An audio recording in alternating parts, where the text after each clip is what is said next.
order. First thing on the agenda is the approval of the agenda. Are there any changes to the agenda? If not, may I have a motion to approve the agenda? I'll make a motion to approve the agenda. Second? Second. All in favor? Aye. Opposed?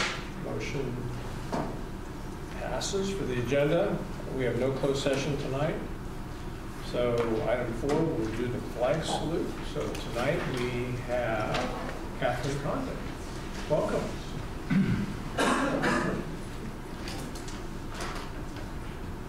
Hello.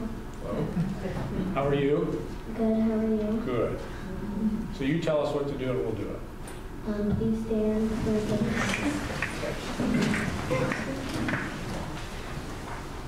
Put your right hand on your heart and begin. I pledge allegiance to the flag of the United States of America and to the republic for which it stands, one nation, under God, indivisible, with liberty and justice for all.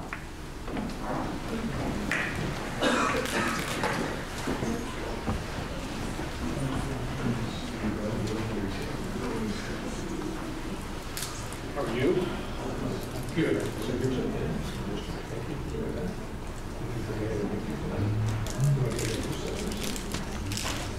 Your mom. Okay. Thank you for going.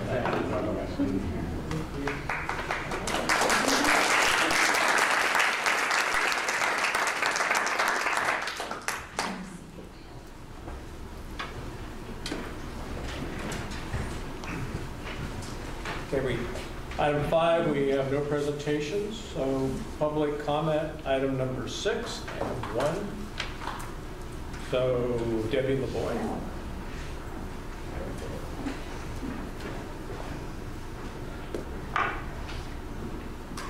Well, good evening and Happy New Year. Well, first let me say hello to the board. Good evening, Board President Brown and board members, Interim Superintendent Dr. Tony Roderick, district officers and audience members. My name is Debbie LeBoy and I'm a resident of Burnett Park and a former parent in the district. And I just wanted to share some suggestions. And I neglected to look at the marquee that's sitting outside here on the lawn on the corner of Southwest and Burton. But I'm wondering if we can use that marquee, if I'm using the right word, to publicize when we're having school board meetings. I don't know what else is on there. Sometimes it announces events or that type of thing, but maybe we can say school board meeting tonight or something like that. So that's one suggestion. The other suggestion, and I know we do this on occasion, I would like to suggest that we have teachers, program instructors, students, and employees from other areas of our schools share with the board and the community at these meetings what they're up to. They can share their programs, successes, student responses to their programs, or their need for help, where the community can get involved, or need for equipment, where perhaps the community can come help with the equipment. And this can be done on a rotating basis. And for instance, great to have Mr. Tim Decker from the music department come talk to us, and maybe some of his students. We could have Mr. Cole Smith, who's doing amazing projects with his students where they use a 3D printer. They built a teardrop trailer in the past. And also Mr. Matt Tranzu and his government classes. These are a few teachers I'm familiar with because my son went through their classes, or I met them and found out some of the things that they're doing, which are some amazing things. So it would be great to hear from some of the students from these classes and other classes such as the art program and et cetera, et cetera. We could also have teachers from our middle school and elementary schools, and we could have instructors who are leading programs such as Code of the Future. It's just endless. This way, I believe it gives the community, either us sitting in the audience or those watching from home, learn more in depth what is going on in our schools. Perhaps it will get noticed and picked up from the media, because just recently, I don't know if anyone noticed, but in the Press Democrat, it had an article about another elementary school in Sonoma County that introduced Code to the Future. So I noticed that we were not in that article, so I emailed the journalist to let her know that if she continues to write about this topic, to please reach out to our principal, Monica Fong, at John Reed Elementary School. I haven't heard back from her, but hopefully. But we're doing a lot of great things that we can be promoting in this type of fashion, having folks come to the podium and share during presentation time or something. And perhaps our ADA will increase. I'm not sure of the protocol, the procedures to see if we can do this, but I'd be willing to help organize it. So thank you. Thank you.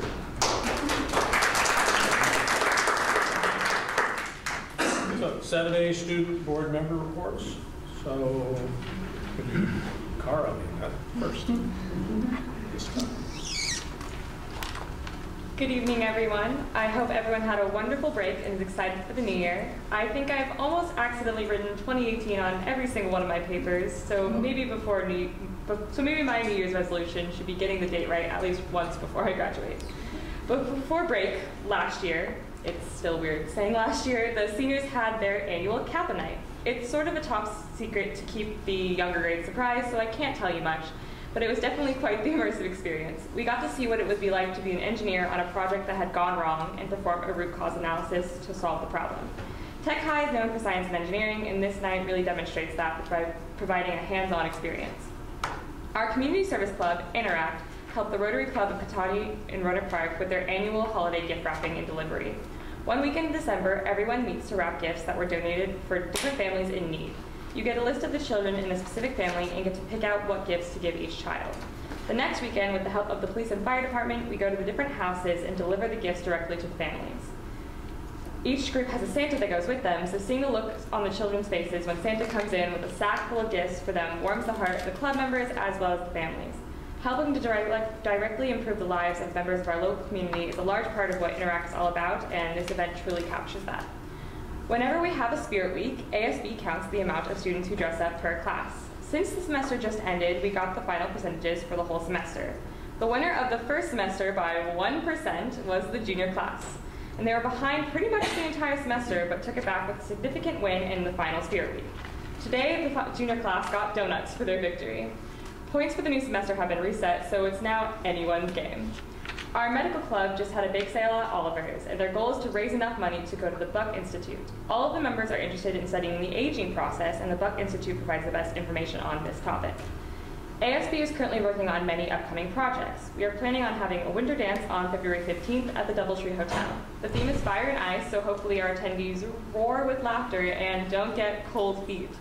I promise nobody will want to miss this event. We are also planning a talent show for March 8th at Lawrence Jones Middle School, and this will be the first annual, hopefully, talent show night for Tech High. We are hoping to provide students with a platform to showcase their talents with a night that is just about them.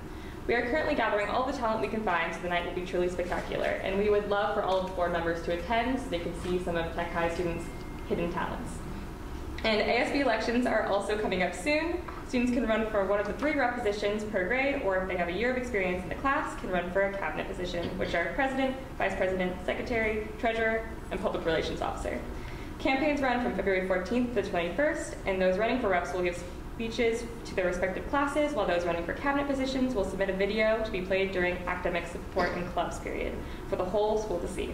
We are excited to see what the new ASB class and board will look like and what they'll accomplish.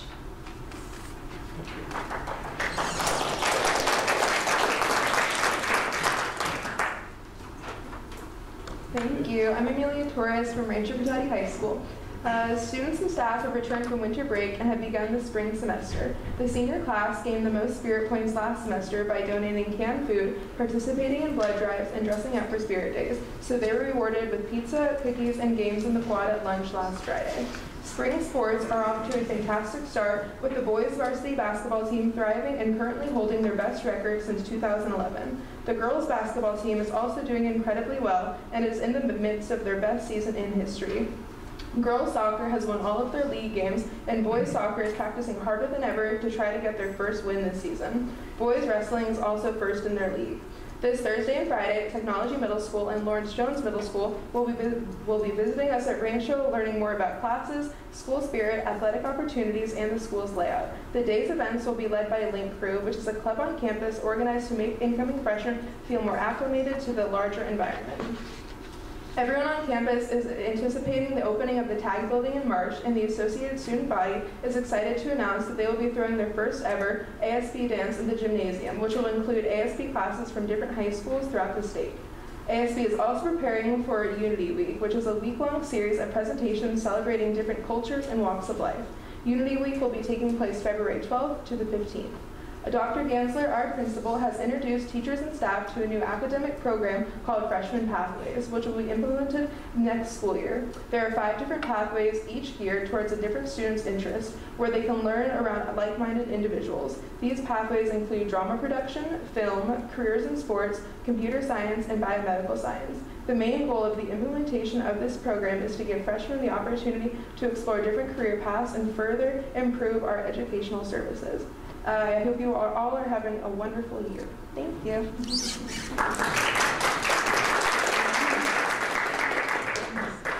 So Debbie, we have Rohnert Park Cotati Educator Association report.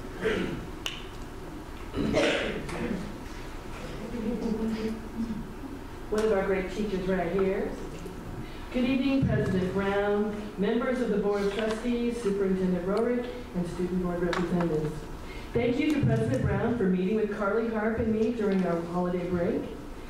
We look forward to developing a positive relationship with the new board, and we appreciate all board members' service to our district.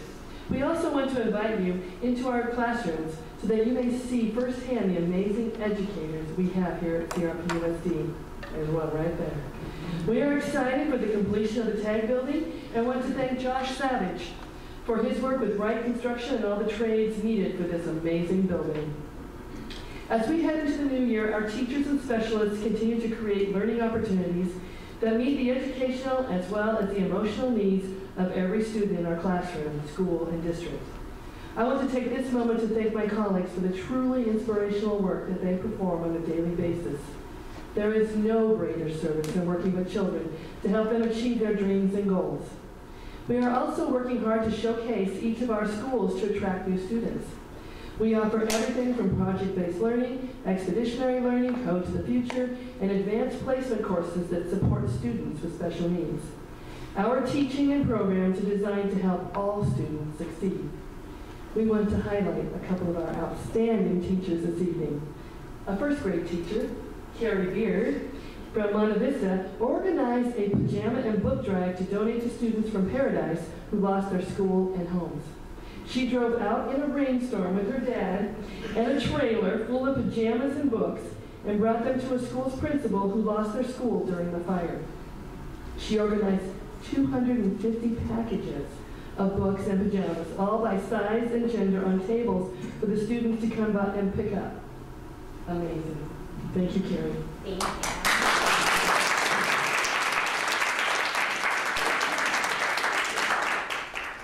Student leadership led by Krista Denbar, 4th grade, Nikki Diaz, 4th grade, and Cindy Gamel, 3rd, did a food drive that brought in over 3,000 canned goods for NOAA, a nonprofit food pantry. Student leadership also raised and donated $825 for Paradise Elementary School. Thank you to all these teachers who led by example with compassion in service to those in need.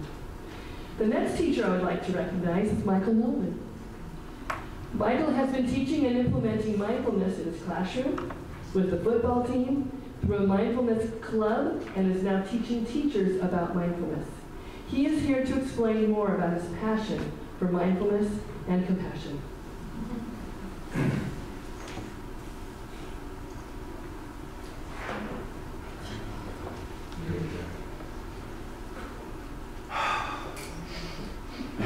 Welcome, Michael. Hi, good evening. Thank you for allowing me to come and speak for this evening. Thank you, Debbie. Appreciate this. What a great segue, because I'm going to describe something that's going on our campus that has great implications for the community. Now, before I get started here, I could talk all night. Nice, nice over there. So I'm going to put myself on a timer for 7 minutes. Hopefully there might be a couple of moments for some questions afterwards, okay? But I don't want to waste your guys' time. My name is Michael Nolden. I've been in the district since 2004. I initially was hired, DAFRI members hired me as an assistant principal at Rancho Cotati High School. I was assistant principal at Rancho Cotati from 2004 to 2007. And then my life interrupted that process. That's the segue to this particular presentation. Teachers really care about what they do. They're very compassionate about their craft, and they want their students to do well. But I am concerned that teachers rarely take care of themselves.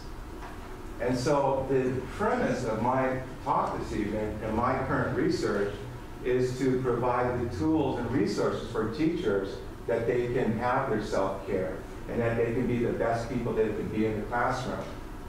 The Mindfulness and Compassion Project at Rancho Cotati High School was introduced last year in 2016, June of 2016. It was after the end of the formal school year, and I was surprised that anybody showed up, frankly. And so there's about a dozen teachers and other like-minded individuals. And I was turned on to this idea that there's a different way that we can engage teachers and students on campus. And one way to do so is through mindfulness and compassion. We know mindfulness has kind of taken the, it's an epicenter. We live here in the Bay Area, the epicenter of the mindfulness movement. But it is really kind of, it is taking business, education communities, sports teams, it's taking them to different levels, different heights. What I wanted to do here is I wanted to promote the investigation of research and implement contemplative and mindful theory at the school level. I also wanted to promote pro-social behaviors such as compassion, cooperation, and kindness, and forgiveness and reciprocity as authentic ideas to study at school. I teach sports psychology, positive psychology, and world history. We'll talk about the world history class for a second. They don't talk about compassion in world history. I know this. I've been teaching it for a long time. We know that mindfulness improves our well-being. It improves our focus, it improves our relationships, it allows us to think better, and allows us to be with ourselves when we are not feeling our best. I don't know about you, but sometimes when I get into the classroom, I may not feel so great because things happen during the evening. Our life happens. We don't check our life at the door when I open the door to go into my classroom. Sometimes we forget this as educators. There's very little research that's done on how to assuage teachers' stress. That's changing now. That's changing. In March of 2017, I gave a full-on presentation to the staff, and that's what really made a difference for my career, frankly, but for many people at the high school itself. I did this pretty long conversation. I introduced mindfulness and becoming aware of what's going on at any present moment without being critical of yourself. The key issue of compassion and mindfulness research, as far as an individual, is to be less judgmental. All of us, I'm no different. We're so critical about our effort, and teachers more so. Teachers are so critical about what they do, and they tend to wear it, and it tends to get in the way, from my personal experience. And the research that I've been reading and writing about, this is the case. I discussed compassion, and I discussed compassion from the self. Self-compassion is a robust theory that is gaining great traction in society. Kristen Neff, a researcher at the University of Texas at Austin, she is the foremost leader of this research. And she basically, her theory is very, very succinct. You be kind to yourself, like be kind to other people, you're going to live a healthier life. You're going to be less stressed out.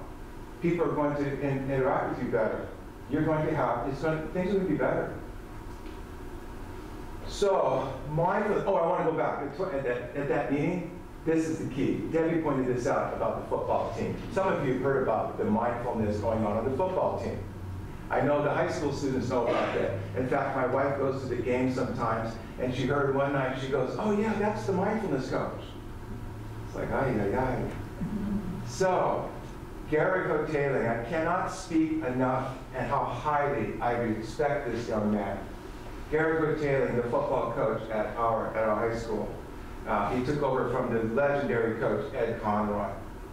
And Gary is a prince of a young man.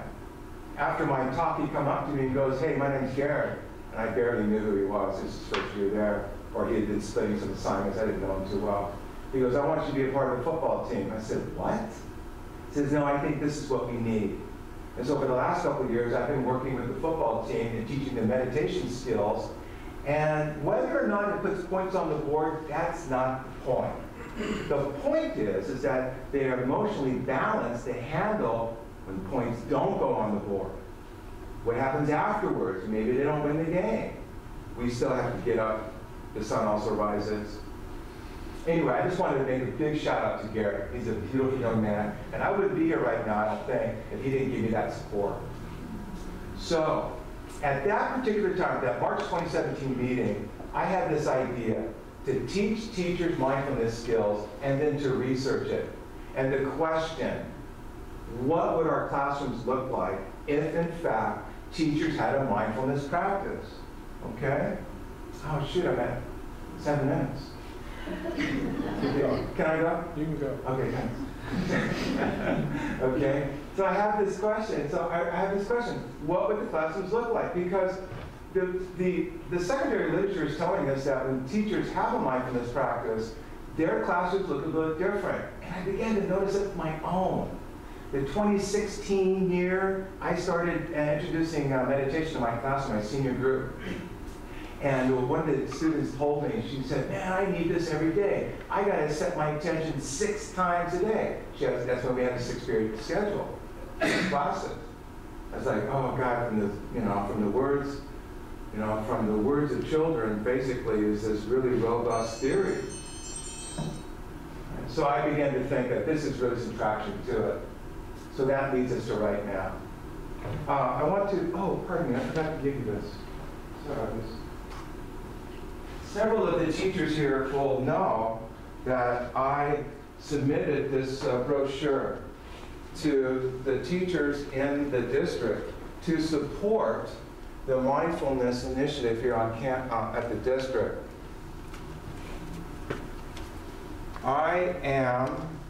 Here you guys, you can share that one. I am a doctoral student at the University of New England online. This is my 3rd year, and I'm in the final throes of my research. And I am introducing a 6-week mindfulness-based intervention called Compassion-Informed Mindfulness for Teachers. This is revolutionary. There is not one high school in this state that's doing this. There's not one high school teacher in this state that's proposing this particular idea. Our school district and our school is well positioned to do this work, and it's now getting a little bit of recognition. So this has been approved. This 6-week protocol has been approved. It's going to begin on January 26th. And what the intention is to teach teachers the mindfulness skills based with compassion as an object of intervention to assuage their stressful experience. Once again, it's not necessarily to teach in the class, it's for the teachers themselves so that they can be the best teacher that they can be. We forget that teaching is extremely emotional. It's not just X's and O's. It's very, very emotional. Everything we do in life is emotional. And that's what sometimes gets overlooked in our profession. So it's a 6-week mindfulness-based protocol. It's participant action research. People participate in this. I mean, they actually they sign up for it. And it's being taught by my very good friend and mentor, Andy Wallace from Sonoma State University. Dr. Wallace is a skilled teacher in compassion, He's trained from Compassion Cultivation Training from Stanford University's Center for Compassion, Altruism, Research and Education, C-Care. He's been a profound influence on my life. He's the real guy. So this is what I think is going to occur. When teachers embrace this type of idea, what can occur, and it does with me, is that I have more spaciousness in my mind not to be too critical and to allow the moment to be just a moment and not get all caught up. Now, I'm quite remiss. A couple of years ago, I came in and yelled at the board. I was angry. I was really upset. I didn't understand what was going on with me personally. Now, if I had to do it all over again, I'd do it all over again, but in a way, I'm kind of glad it happened. Because what it did is it just reestablished that, look, we're all human beings, we make mistakes. And secondly, what we do really matters, and we care about it so much. I just didn't know how to express it.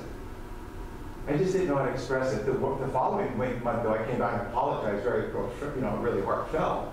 And I think this is one of the reasons that, people, accept people when they make mistakes sometimes. If the teachers in this district could share with you the number of mistakes they make during the day and what they go through at night just to try to put their life back together, it's a tough story. It's a really tough story. So I'm very, very, very grateful to have the opportunity to talk to you about this. There is quite a bit of interest in the community about the mindfulness project here on campus, and my work in particular. I remain available to answer any questions and maybe to speak with you further at other later dates. This is the issue I think is really interesting. We're at the ground floor. We're at the ground level. At some point, these kinds of protocols are going to be included into Department of Education, Schools of Education, where these are part of the pre-service training procedures for new teachers. This is my belief. This is what I'm really hoping to occur. But I'm really more interested in the professional lives of teachers, that they become, that they're okay with themselves so that they can be the best they can be in the classroom. Thank you. Michael, can I ask you a question? Yes, please. I just want to thank you for this important work you're doing with teachers, and I was wondering if this is some training that you could do with our board. Maybe at the retreat with Ripsia or some other time? The sky's the limit, frankly. The sky's the limit. I just received information from Cotati Police Department. They're interested in this type of work as well.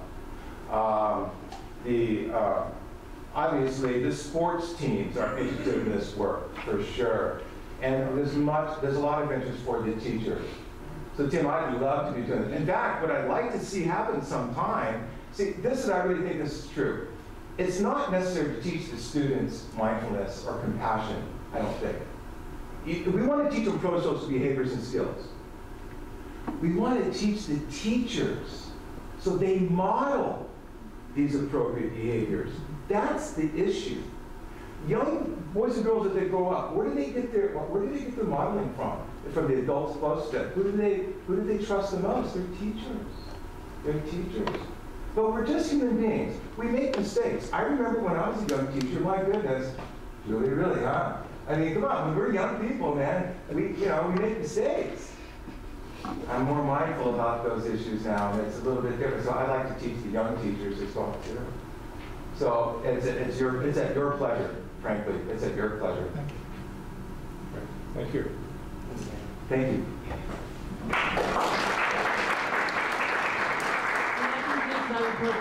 Thank you. 7C, we have a letter from the Sonoma County Office of Education. Do we want to discuss that now, or do we want to discuss that in a little more depth when we get into financial stuff?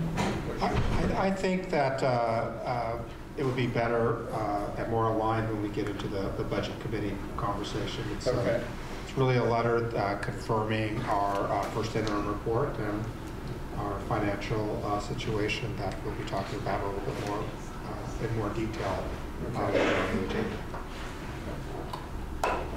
Pull that out so I can go through that in a little more detail when we get to the financial, when we get to the financial portion of that. Okay. Next on the agenda is the consent agenda. So may I have a motion? No. Do I have to read this? Tim should read that. Okay. Yes. I'd like to recuse myself from the item 1685469. Okay. All right. May I have a motion then to approve the agenda with Tim recusing himself from that one item?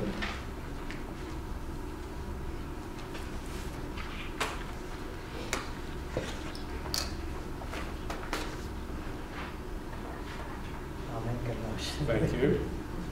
Can I have a second? I'll second it. All in favor? Aye. Opposed? Motion carries 5-0. Or 4 with 1 inclusion. How do I? Okay. Okay, we'll go to 9, education services, differentiated assistant. Mouthful. That's Yeah, it thank is. you. Sounds like a bath. Kind of like that. Yep. So thank you for letting me speak tonight about differentiated assistance. And tonight we're going to discuss what differentiated assistance is and the process that we're going through currently. So, sorry, I'm going to do clicking at the same time. California switched its accountability system. In the past, if folks remember, we had the STAR test and everybody had the 1 API score. And then we moved to a new system called the California Dashboard. And it's basically an accountability system that's looking at continuous improvement. In the past, schools were basically categorized with this 1-point system of how kids scored on an exam. And the state moved to saying, you know what, schools are much more than just a single exam. So they started talking about different indicators to let folks know about the school systems. So this dashboard monitors how the district performs on a variety of different issues. The first one that they talk about are the state indicators. And this goes along with student achievement, student engagement, school climate, and outcomes in a broad course of study. And these are categorized. The state populates a majority of this data. And it's how the folks are scoring on CASP tests, which are the state tests, English learner progress, how kids are promoting, and it's a very complicated process for the English learner progress, which we'll talk about at a future meeting. We talk about our graduation rate, chronic absenteeism, are kids coming to school, suspension rates, are we keeping kids out of school for behavior, and also how are kids performing as we gear towards college and career readiness and post-secondary careers. So those are state indicators. They also look at a variety of local indicators. And these local indicators reflect things like textbooks. Do we have enough textbooks? Are our facilities safe and clean? Do we have the right teachers assigned to the right spots? Again, we have an annual report that teachers fill out. Like how do teachers feel that they're progressing on implementing state standards? We talk about parent engagement. We do a number of surveys and focus groups and talk to parents. Are parents feeling welcomed at the schools and do they feel involved? We do school climate surveys where we talk to kids. We do focus groups. We have teacher surveys. We have parent surveys as well. And again, how are the parents feeling about schools and things going on at the schools, at individual school sites and throughout the district? We also talk about a broad course of study. Do we offer a host of classes? Do all students have access to these classes? Are there any barriers to these? And these are not, the state does the state indicators from systems, but we put in our own kind of local indicators. Do we believe that these are being met? So that's kind of what the dashboard is looking at. The other case is the dashboard has changed a bit. In the past, we've had, remember the Trivial Pursuit pies for anybody who played Trivial Pursuit back in the day. And it's now a switch. We have now gone to an indicator with a color system that looks like your dashboard while you're driving. Blue is great, and red not so great. areas of focus and areas of concern. So while the colors haven't changed, the shape of the dashboard has changed. In addition to the dashboard changing kind of the look, we also have what's now called these indicators that look, they call them baseball cards. So in the past, they would have kind of these categories and you'd have to look through and give little pies. Well, now they have these kind of levels of performance that give a great deal of detail in regards to how much growth or decline is happening. And they're a little bit tricky to read. I am more than happy to come to the board and do another report about the dashboard. We're just kind of talking about differentiated assistance tonight. But they really talk about sometimes it's really good that the scores increase, and then other times we don't want them to increase. For, like, say, chronic absenteeism, we want those to go down. So kind of figuring out how to play around with those has been fun as well. So why are we talking about all of this right now? So what is this differentiated assistance? We are qualifying for differentiated assistance because we have had some areas of concern. And our area of concern is that we have a number of subgroups within our overall population. One of these subgroups is our homeless students. And unfortunately, our homeless students, some of the student achievement has not been progressing for 2 years. So this is what kind of qualifies us. And we qualify because we are in the red category for mathematics and the orange category for English language arts for a homeless student population. Julie, can I Sure. interrupt for a second? Sorry. In terms of the category of homeless students, who is in charge of doing assessments for that subgroup? Families self-report. So families... We don't have a staff member? Yes, so Matt Marshall does. So we take that into student services, but the families self-report to the sites. So either principals or the office managers, and folks fill out an affidavit. And so that indicates to us that they are homeless. So sorry. Does the board receive any information about this subgroup and what their needs are and whether those needs are being addressed? Great question. I'm going to get to that. That's coming up. So great question. I'm going to have you hold that one for a second. Again, on that, so with the homeless students, for the student achievement, and the other area of concern is chronic absenteeism. So students missing 10% or more of the school year. That's an area of focus for us. So we have not made progress in the last 2 years on that. That being said, so we know kind of what the subgroup is. 30.9% of our students are chronically absent in this homeless group, and we are talking about 55 students. So again, this is number carrying over from our 2017-18 data, 55 students. So that may look a little bit differently in the 2018-19 school year because we know that there is a transient population with the homeless students. So we get kids coming in, we get kids going out, but right now we're kind of looking at these 55 students. And do we know if it's the same students every year, or does that change? That changes also, yes. So that changes also. And again,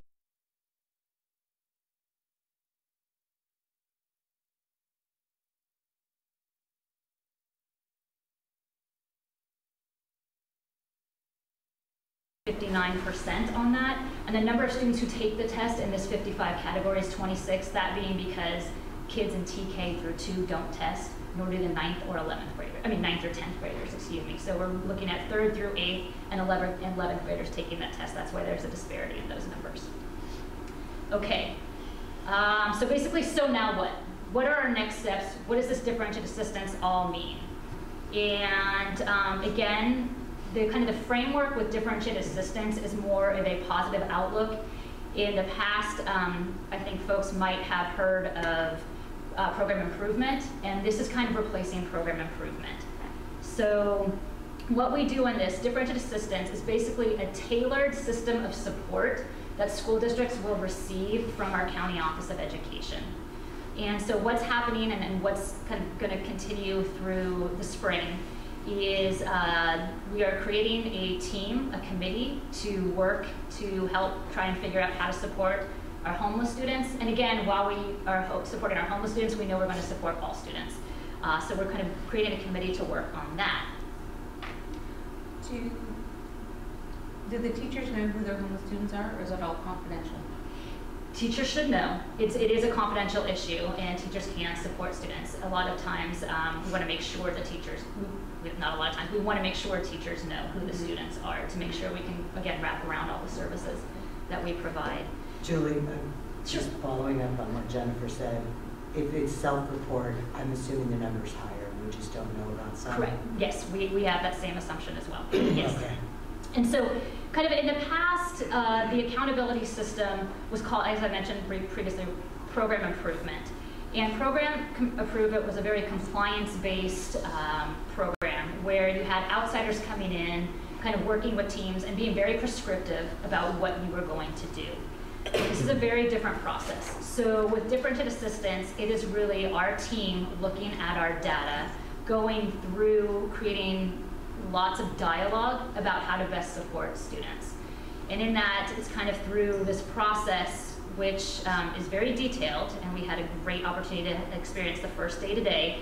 It is looking at data, it is pushing on assumptions, it's not rushing to a quick solution, and really trying to get at the root cause analysis of what our true problem is. So again, we're trying to figure out, why aren't kids coming to school?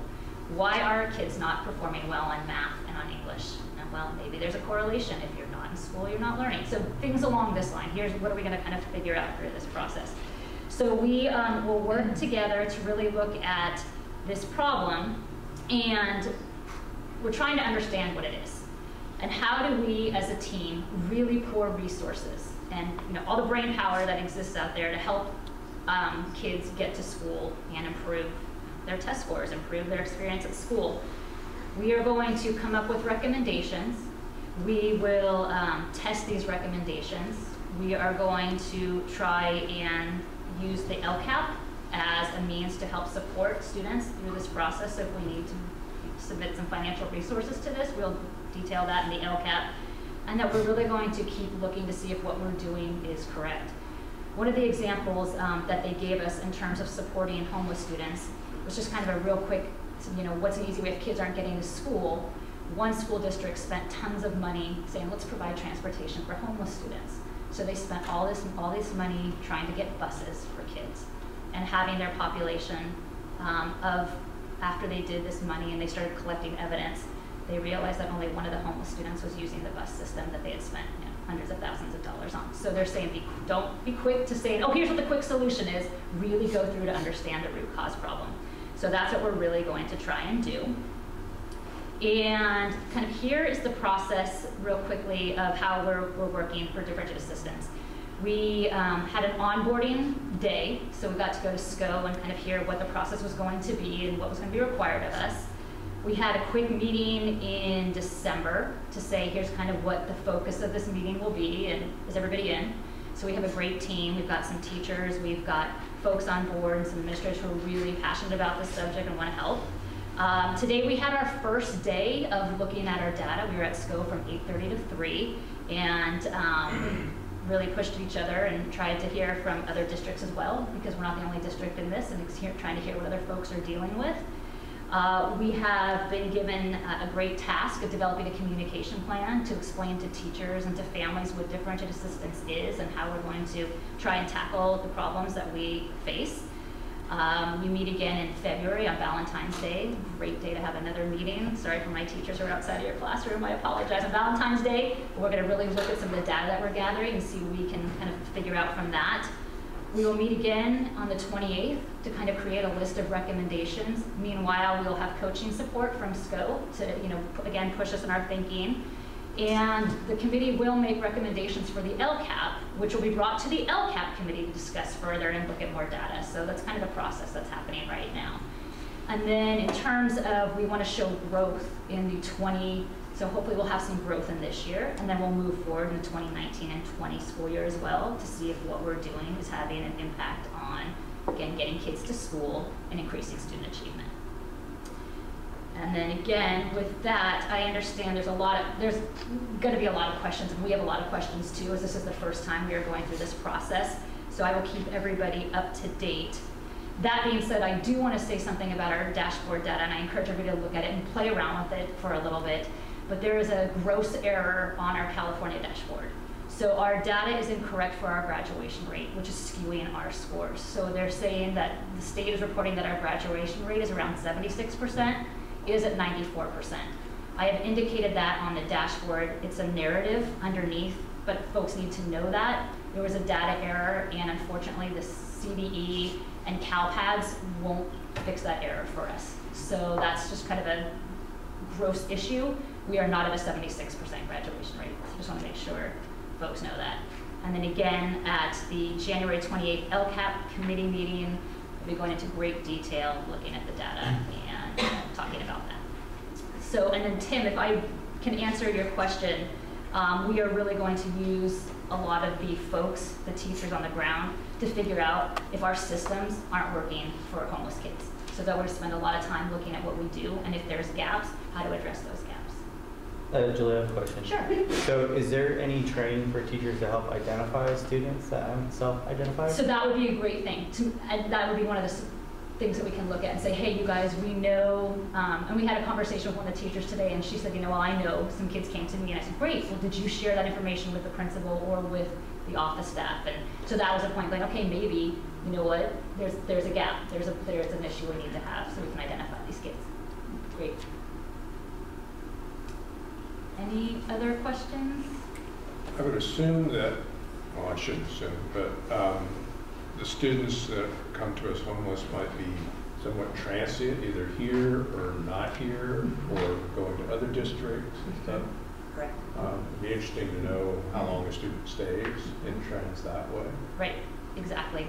And then, you know, like, what is the definition of homeless? Does that mean not living anywhere, living in a car, camping? All of the above. Staying with housing insecure, staying with friends. for this week type of thing. So does that mean, well, yes. I would just be curious to all of the above, all yes. of the above. It's defined as not having permanent housing. Okay. So if you're living with your aunt's family, you are homeless. And you may have a nice bedroom to yourself or whatever, but it's not your permanent housing then that you're considered homeless for the state of California related to students. Kind of breaks your heart to see that, you know, I can see living with an aunt or a relative, but those people that are living in a car or camping, it's just tragic. So. Right, and so that, again, what support services are we utilizing as a district to make sure those kids can succeed and do well in school and feel safe, and we're going to track it down. I have another question. Do districts, like do different school districts, talk to each other? Maybe there's students that are going back and forth between the same district. I think one of the things that they had us do today was work with another district to kind of talk about that and share some ideas, and that's another good idea. To see, again, we can follow, the Keen folder follows kids, so we can see if kids are coming back and forth where, you know, saying, hey, we need to get this kid's folder, can you send it to us? We can start tracking that as well. Yeah, to see, hey, how have you guys supported? And I know school districts do. Again, we call, I know our teachers call. We've had one of my buddies in Roseland called and said how great one of our teachers was because she knew her child was going to a different school and said, hey, thanks for following up with me and letting me know what you did to support this kid. Teachers are awesome, they do that. Do you have a rough idea of the total number of students that are considered homeless? 55, 55 right now. 55 right now. But like, some might not be. Correct. And then again, as Chris has said, right. We're assuming there's more. Right. And again, we had some movement during the winter break as well. So some have come in and some have come out. Okay. Thank you. Any other questions? Okay. So we will go to 10A, ratification of personnel action report on page 13, 14.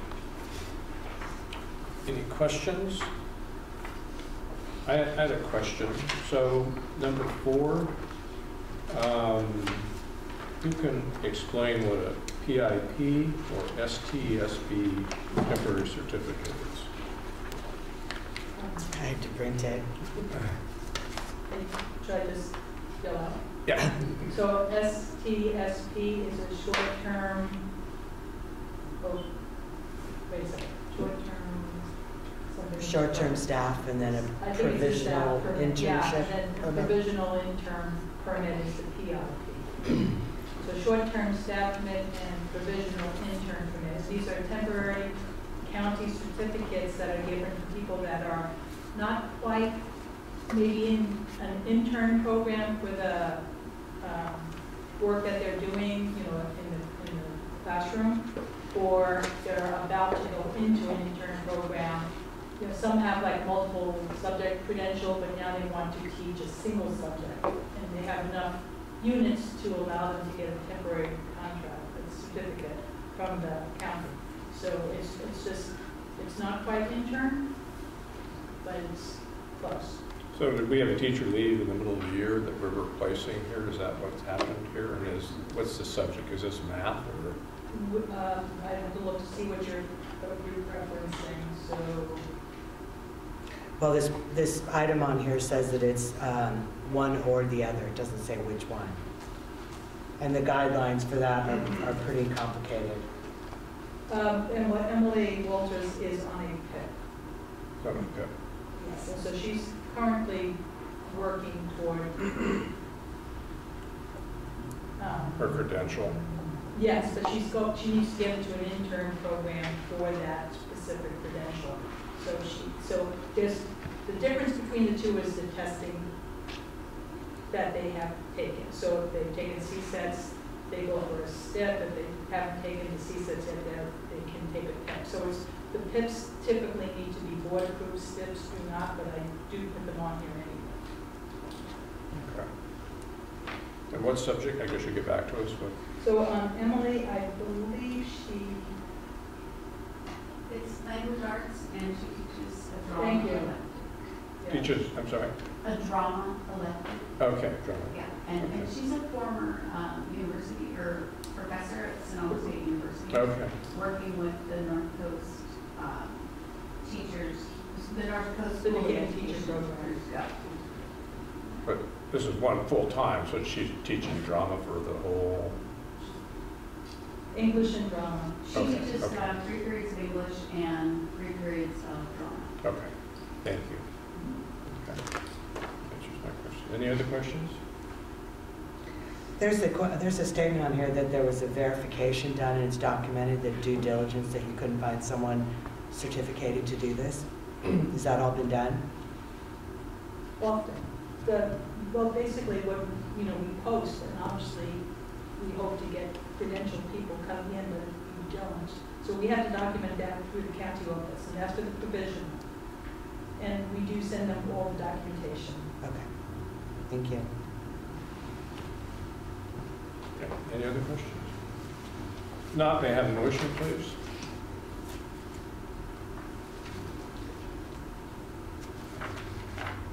I'll make a motion. Okay. Ratification of personnel tax report 1819-6A certificated. Have a second? I'll second. Okay. All in favor? Aye. Aye. Opposed? Motion carries 5-0. Personnel services 10B, ratification of personnel action report 1819-6B classified. Any questions? Hearing none, I have a motion, please. Move to ratify personal action report 1819-6B classified. I'll second. Any more questions? All in favor? Aye. Opposed? Motion carries 5-0. 10C, revised 1819 salary schedule for classified management. Any questions? I have lots of questions. Okay. I'm concerned that with the $1.9 million budget deficit, we're adding new positions, whether or not it was previously approved.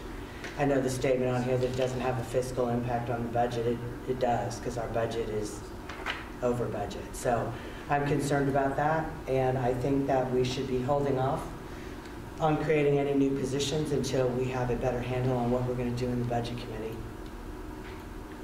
So under 8 M&O supervisor, we're under, I guess, position 8, we're adding theater facilities media manager, correct? That is correct. This revised classified management salary schedule that's coming to the board is to add a position to the salary schedule. Okay. Is it our intent to fill that position now or to hold off? The intent, it would be to fill a position. Now? Prior to the conclusion of this year, yes, to advertise it The TAG building is set to open in the last week of March. It's the intent to fill that position to begin around that time, so that there's someone there to manage the building. What would be the impact if the position was not filled? Well, then events there would not have someone to run media or manage all of the systems within the building. So I would imagine it would make it difficult for the events to occur seamlessly. I'm not too familiar with that previous budget, but I'm sure there's a lot of training involved. Is that going to be part of their salary, or is there fees associated with all the training that's needed for all the equipment? Or is that part of the package? I'd like to ask Josh to weigh in on the training for all of the equipment and how that might occur.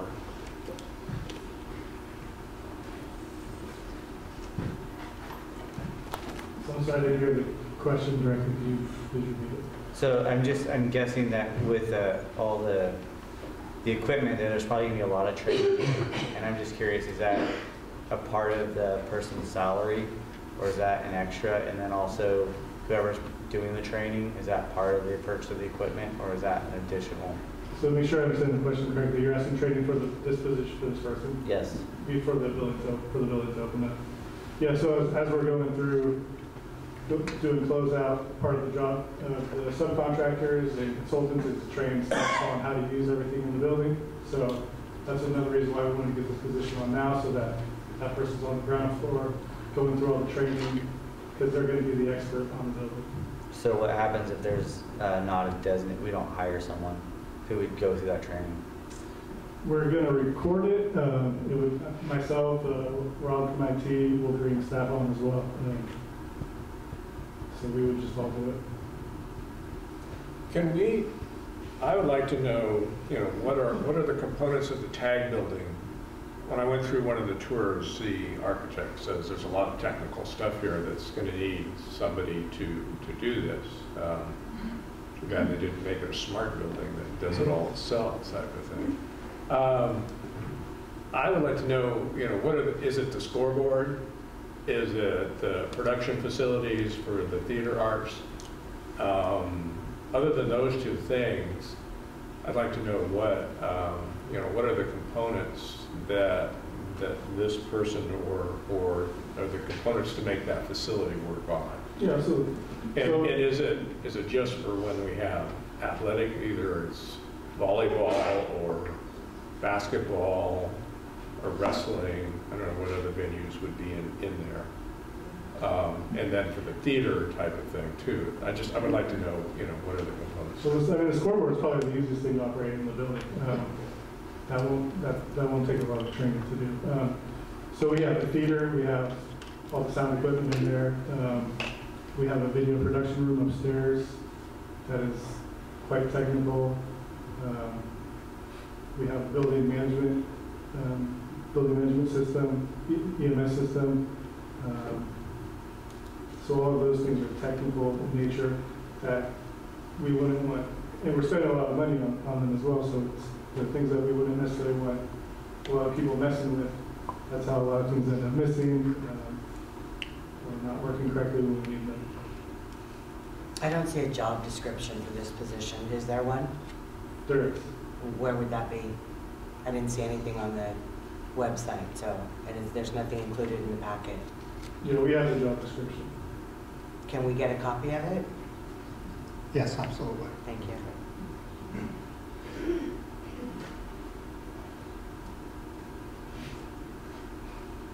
So I would like to propose putting this off to the next board meeting, until which time we see the job description, we see the the amount of time it takes to run the various components. I know we've made a huge investment. I'm not trying to discount that investment at the same time, but at $1.9 million deficit, which by March 15th we have to have a plan. I know this is in the budget, original budget. I understand that this was in the budget. And I just, going forward, when we add positions, you know, having worked for a number of organizations, when I had to add a position, there was a whole process to go through to justify that position and justify the funding and that. So I'm sure that might have been done before, but I didn't see that as a board member. That was done without it. So I'd like to see that, you know, what's the justification for this, and then as if we didn't hire this, how could we do that? Or could we do that for a limited time, until which time we determine what we're doing with our $1.9 million deficit. Good. I just want to put out as a reminder, had you asked, like we would typically either meet with Tony or send all of our questions prior, we could have had all this information tonight. So just in the future, you know, Crystal wanting to know what the job position is going to entail, if you send that question to Tony, he can come to that, he can either bring it to the meeting or he can send it to all of us so that we have that information ahead of time so that we can make an informed decision at the meeting rather than postpone. Okay? I realize that my main concern is the financial impact, and you know, our short time frame to come up with either the cuts or to round up 150 students, you know, to offset that with revenue. So. Very good. So we have two options on this. This is an action item. So if we want to approve it, we have to vote on that, or if we want to delay it, we can do that. Well, it comes to the board as an action item, so it's up to the board whether or not to table the item or to bring it to a vote. Okay. Yeah, I support tabling it.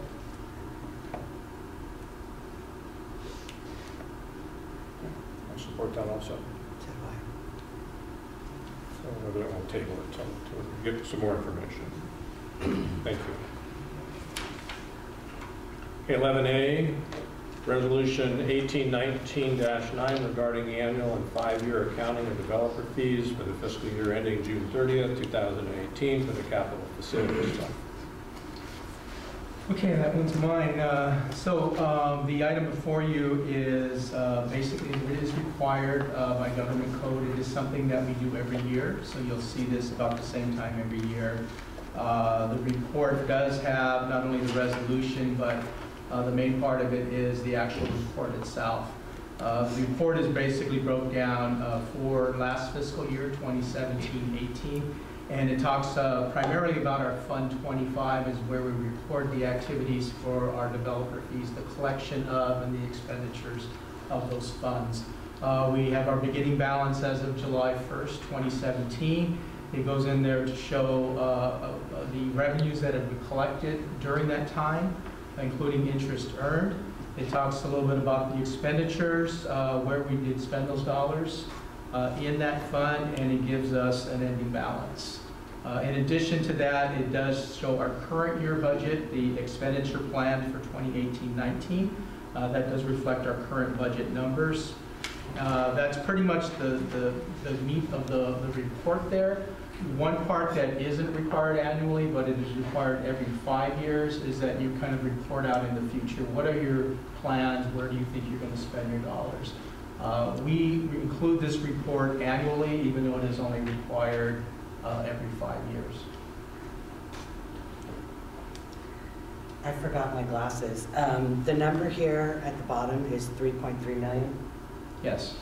Okay, because in the facilities committee, it was estimated 3.5, so we have a $200,000 difference between this and what was on that estimate.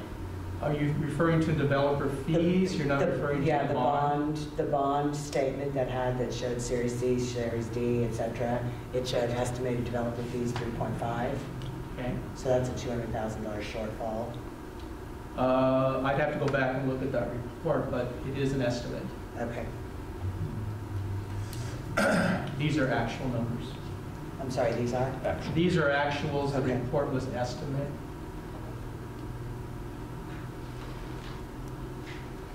And so ending 18-19 should be 528K less than the 3.38 million, correct? Well, whatever else we collect, that doesn't include what we collected Okay. during the year.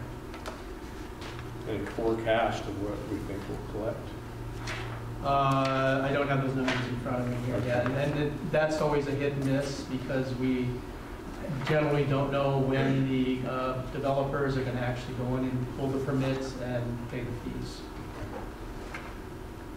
And then you talked about forecasting going forward. Last year we spent $500,000 that was donated to the TAG, and this year another $500,000 donated to supporting the Theater Academic Gymnasium building. Do we anticipate in future years to continue that, or is this just for the construction? Well, for 18-19, we should pretty much, the building will be completed. We will have some residual costs that we'll still be paying into the next fiscal year, and those are a very legitimate use of those funds. Right. So $500,000 this year, is that just going in the bucket to pay for everything or for specific items? It pretty much goes in as part of the contract itself. And Okay. we're offsetting our bond costs using the development fees. Okay. Thank you. Other questions?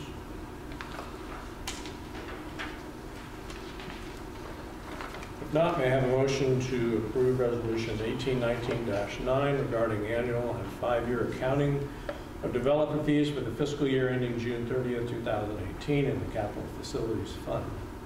I'll make a motion to approve 18-19.9-9. Have a second? I'll second. Okay, roll call. Trustee Brown? Yes? Trustee Chimino? Yes. Trustee Gillies? Yes. Trustee Nahn? Yes. Trustee Wiltmuth? Yes. Okay. 11B, request for allowance for attendance because of emergency conditions. That was mine also. So Okay. as you're very aware, in November, we had to close school because of the poor quality of the air due to the campfires in Butte County. In order for us to recapture those days and be able to obtain approval for attendance and also for our instructional minutes, we need to file a form, J13A, that gets sent to the Sonoma County Office of Education, and they will forward it for final approval to the State Board of Education. In addition to that, on 2 days preceding those school closure days, we did have a decrease of attendance of over 10%, and that is an allowable also to make a request. So this particular document and the J13A includes not only the closure days, but also the 2 days that we had a material decrease in attendance. Any questions? If not, may I have a motion, please? To approve the request for allowance of attendance because of emergency conditions. So moved. Have a second? I'll second. Okay. All in favor? Aye. Opposed? Motion carries 5-0. 11C, acceptance of the audit report for the year ending June 30th, 2018. Okay, I'd like to ask Paul Pham from our audit firm of Chavin and Associates to come up. What you have, actually a copy before you, is the final audit report. That is for the last fiscal year ending June 30th, 2018. And Paul's here to kind of give you a brief overview of the audit and the report, and be able to answer any questions that you may have. Okay, thank you, Art. Thank you for inviting me out to share with you the results of the June 30th, 2018 audit. It was a pretty exciting year for governmental accounting, so they implemented a brand new GASB 75 this year. So for those of you who were around a few years ago when they rolled out GASB 68 related to the pension stuff, this last year they did a similar thing with the OPEB plan. So GASB 75 had a pretty decent impact on the district.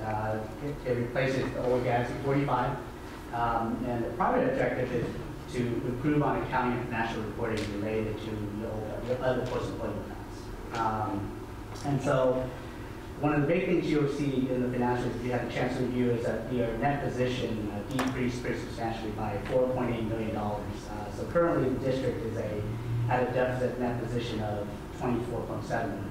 Now, you guys aren't alone in this. This affected a lot of districts around the state. And so you'll see with GASB 75, we did have a prior period adjustment of $5.8 million. Because of the fact that you guys have had the OPEB plan for some time, they match up the timing of those costs to the correct period. So that's what the prior period adjustment is related to, is just in the initial implementation of that guidance. So one of the other key items is you'll see some big changes in long-term debt. So in the OPEB, mainly due to the implementation of 75, you see a $7 million increase in your OPEB liability. You'll also see a $9.6 million increase in your pension. And because of the new bond issuance this last year, you'll see an increase in the long-term debt, $33.5 million. So because of the 2014 issuance. So one thing I want to mention also is that this doesn't have any impact, any immediate impact at least, on the fund statement. So the unaudited actuals that you guys reviewed, this GASB 75 and GASB 68 don't affect those. The unaudited actuals in the funds, the focus there is really on current flow resources, whereas your government-wide statements, which has your acquisition and statement activities, those focus, it's more of an economic focus, where you'll see your long-term assets, your capital assets, a lot of those projects that you guys are working on, you'll see your long-term debts. So this is where you'll see the OPEB, the pension, and the long-term debt, which you do not see in the fund statements that the district usually operates on a day-to-day basis. Okay? Your fund statements actually are fairly healthy.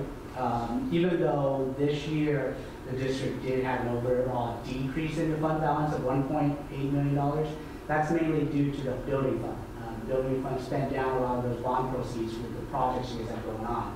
But the general fund, though, did have an increase of 5.6. So overall, the district's doing well.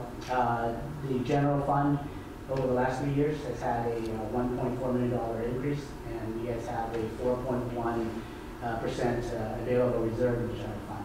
So pretty good. As far as the audit results, it's a clean audit. Ann and her team and Robert coming on, they're doing a great job of handling the books for the districts. We didn't have any exceptions in our audit opinion, so it's an unmodified opinion across the board. No material weaknesses were noted, no significant pass-on adjustments, and no interagreements at all with management. So clean audit overall. Good job. Questions? I have a question. What are the major factors impacting the funds in a negative way? In general? Yes, in general. Well, just the day-to-day operations that you guys pay your expenditures to come due, and then the LCFF is kind of big.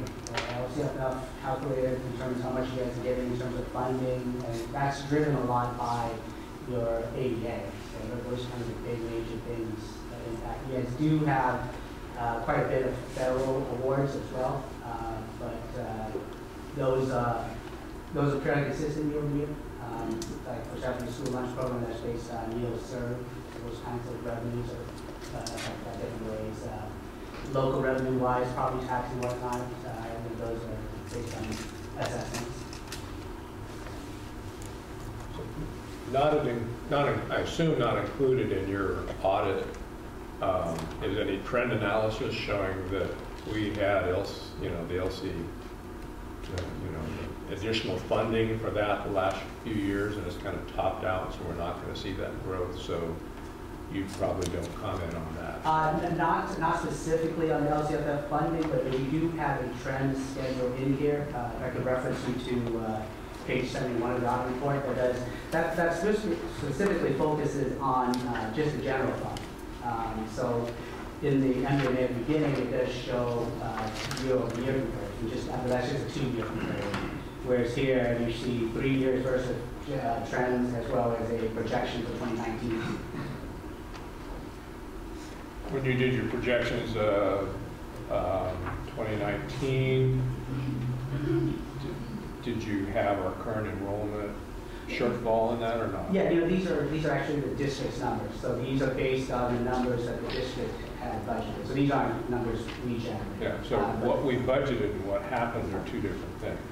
That's correct. So as far as the budget, you see kind of in the middle of the page, just below the schedule there, it's got the average daily attendance, that 5,612. That's your budgeted ADA for 2019. Yeah, you're correct. What's budgeted versus what's actual is don't always. Yeah, because you said the budget district reflects a 95 ADA increase. See that there? Right, but these would have been based on the numbers from June 30th, 2018. Right. So anything that happened after that wouldn't be reflected in right. Okay. Yeah, that's right. So what happened after that? Was it then it was known that we didn't have 83 students? Is that what you're referring to after June 30th? No, I'm We didn't know about the decline until school started, because that's when we lost. So it was 83, well, we lost 53, but we had projected 83 more than we got, which is the net 140 loss. correct. And we knew that in August.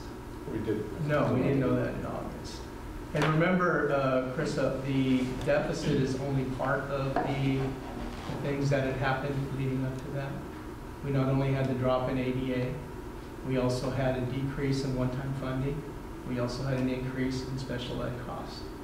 Those things took a little time, particularly the special ed piece and other costs in our budget to kind of work through as we found out, as we started to put together the interim report, it became more evident of all those factors that were creating the large deficit. So the statement the gentleman just made that the district's in good shape is based on the numbers as of 6/30/18, not today. Yes, it would have been based on the unaudited actuals that were approved by the board. Okay. And Robert, do you have a breakdown in the special education cost that the SCO letter was referring to? We're working on putting together a cohesive list. We've been doing a lot of background, doing comparisons on what changed in what areas of special ed. And we have a special ed committee, and I was wondering if you can get that information. When could you get that information to President Brown?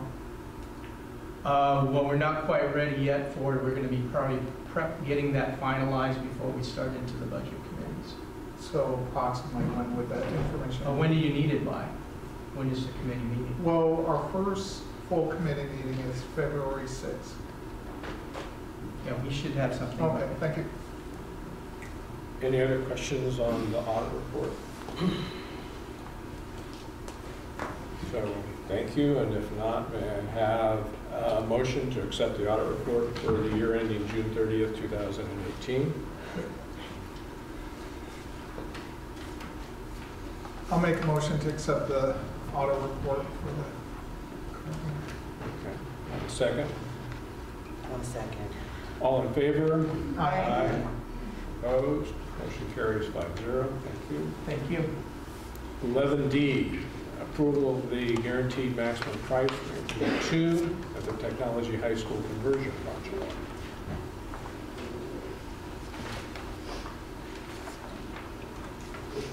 So Joe and I had a chance to meet with Josh Savage and I believe his name is Mark from Wright. And we had some questions. We were given a list of what the second increment. I brought up the point we were told that this was going to be about 10 million. It's about 11.6, something like that now. So it's a little bit over budget, 1.6 over budget. I had some concerns about some of the items on the allowables. I don't understand why a refrigerator costs $4,000. And there were 2 of them on there for staff refrigerators. So that's some concern there of why, and Wright said they'd write a check back to the district or something. I'd like to know if that really ever been done. Where they didn't, it's a GMP, right? Yes, there's the maximum price. So that's the advantage of a lease-leaseback is that you are negotiating that maximum price. And if the costs to the contractor come up above that, then they absorb those costs. If the costs come in lower, then they only bill for the actual costs So to the maximum. I would like to ask Josh that we're going to keep an eye on those allowable items. There was a list on the last page that we don't spend $4,000 on a refrigerator. You want me to go to Yes, please.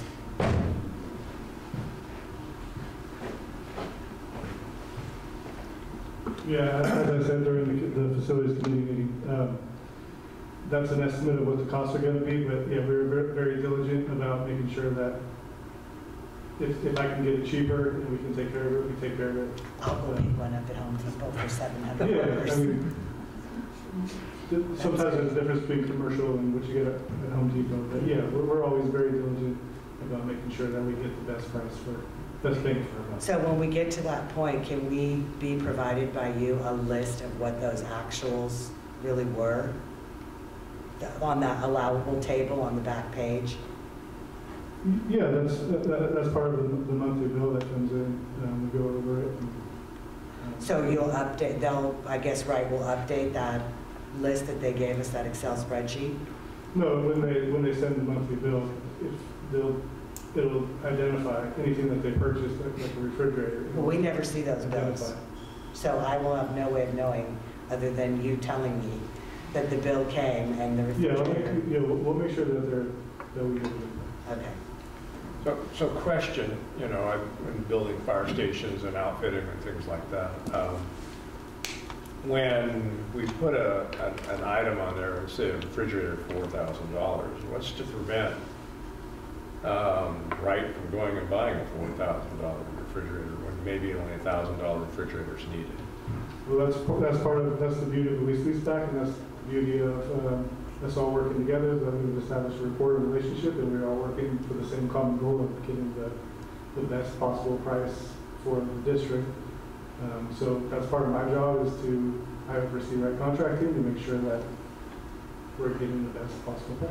Okay, so they do that. I mean, if you Google refrigerators and you put in the price from 5 to 10, you'll get those models. If you put 3 to 5, you'll get those models. Sure. So you also have to understand that to be in the process, there's a specification book. Right. And so that's what the contractor is bidding off of. Okay. And so that's what they have to bid on. And then we work as a team during our OAC meetings, when our architect contractor, we go over all these things to make sure that we're getting best price. There's numerous times where we talk about products that I pull it, we get a contract for myself, or get it cheaper somewhere else. That's just part of what I do. I'm not suggesting we get inferior equipment. It's just if a $1,000 refrigerator will do the same for if these are staff refrigerators in the last 10 years versus $5,000 zero refrigerator with fancy cabinet doors that go to the ceiling. So okay, all right, thank you. Any other questions? So are we about 11 million for the project right now? That's correct. Okay. The GMP is 11, it's right here, what does that say? This is 11.7, so we're pushing 12. Yeah. Okay. It'll be over that by the time you factor in all the other. That's right, there's other components. There's inspections, there's permits and other stuff. Yeah, you have what are called the soft costs. Right. Okay. Architect fees, inspector of record, special inspector. Will we get a list of all those costs when the project's done, when it actually ended up with everything? Absolutely. Okay. The $64,000 question, how's the schedule? We actually got email. August 9th. We're going to be ready to go August 9th. Pardon me? August 9th. August 9th. Mm-hmm. No major delays that we're aware of other than weather slowing us down? No, I mean, the weather is causing some havoc. I mean, we'd like to do, obviously, the winter time. Right. You can't do roofs, which affects a lot of things, but we'll make it work. Okay, good. Thank you. Yep, absolutely. Any other questions? If not, may I have a motion, please? Move we approve the guaranteed maximum price for Increment 2 Technology High School conversion project. Second. All in favor? Aye. Opposed? Motion carries 5-0. 12, Board Services, Fiscal Update and Planning. So who's going? I'll start with that. Okay. So as the letter from the County Office of Education details, that the district is in a qualified certification status, which means that for for us in the third year of our multi-year projection that we are unable to sustain our 3% reserve. As the board well knows, we are deficit spending a projected $1.9 million in the current year, and then $1.6 million roughly in the 2 subsequent years. That is the projection as of the first interim report presented in December to the governing board. So this letter outlines that, and it also outlines the process by which we need to comply with our financial reporting at the second interim report, and very likely we'll need to provide a third interim report, assuming we'll continue to be qualified at second interim in that third year. We would need to provide a third interim, and that would occur in May, correct? June. At the May meeting, we have to have it approved by June 1st. Correct. But the snapshots in May? Yes. Yeah. What do they want by March 15th? Recovery plan. Well, by March 15th would be if we are going to make any reductions that affect certificated employees, the governing board would need to act by March 15th. What about other costs and things? When I read this, let me go back to this. I didn't know if that was just employees or certificated employees. Okay. So in terms of classified employees, there is the process is that the district and the associations negotiate the impact of those layoffs. Sure. The board maintains the right to conduct the layoffs. And then once the board acts, those layoffs can become effective at 90 days. So it's a 3-month window between board action and when the layoff itself actually takes place. So that has to all be discussed and done by March 15th? No, it doesn't. Not by March. There isn't a hard deadline. Well, there's something in here about they want a recovery plan by March 15th. Correct. Says our office appreciates the preparation and timely submittal of your 18-19 first interim report. A technical review will be communicated to the business office. A second interim report is due to our office no later than March 15, 2019. See the attached for standard reminders. Mm-hmm. So, no change there. That we always present we our always second provide interim it by at that time. Okay. There's something else in there about March 15th. I'm trying to find out where else it says. What section? Could you read that, Joe? This person's blind without her glasses, and I can't find it right now. Well, just the first part. County requests the district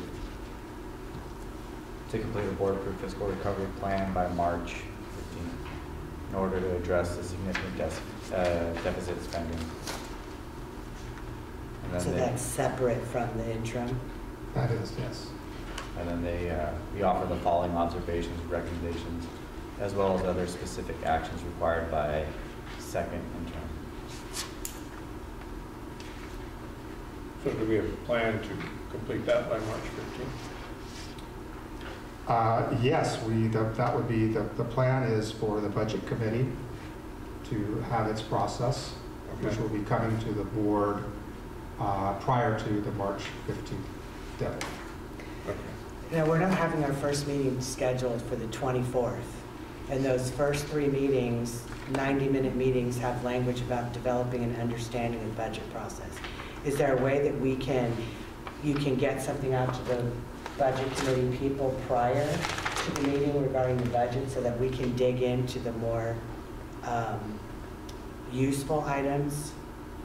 I don't want to spend 3 90-minute sessions talking about how budgets work versus what can we do while we're all in a group what are the ideas that are going to be brought forward to help stop this bleeding?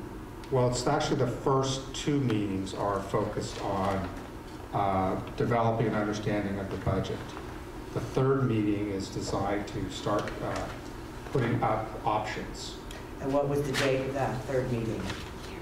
So, I'm sorry, I don't have it in front of me.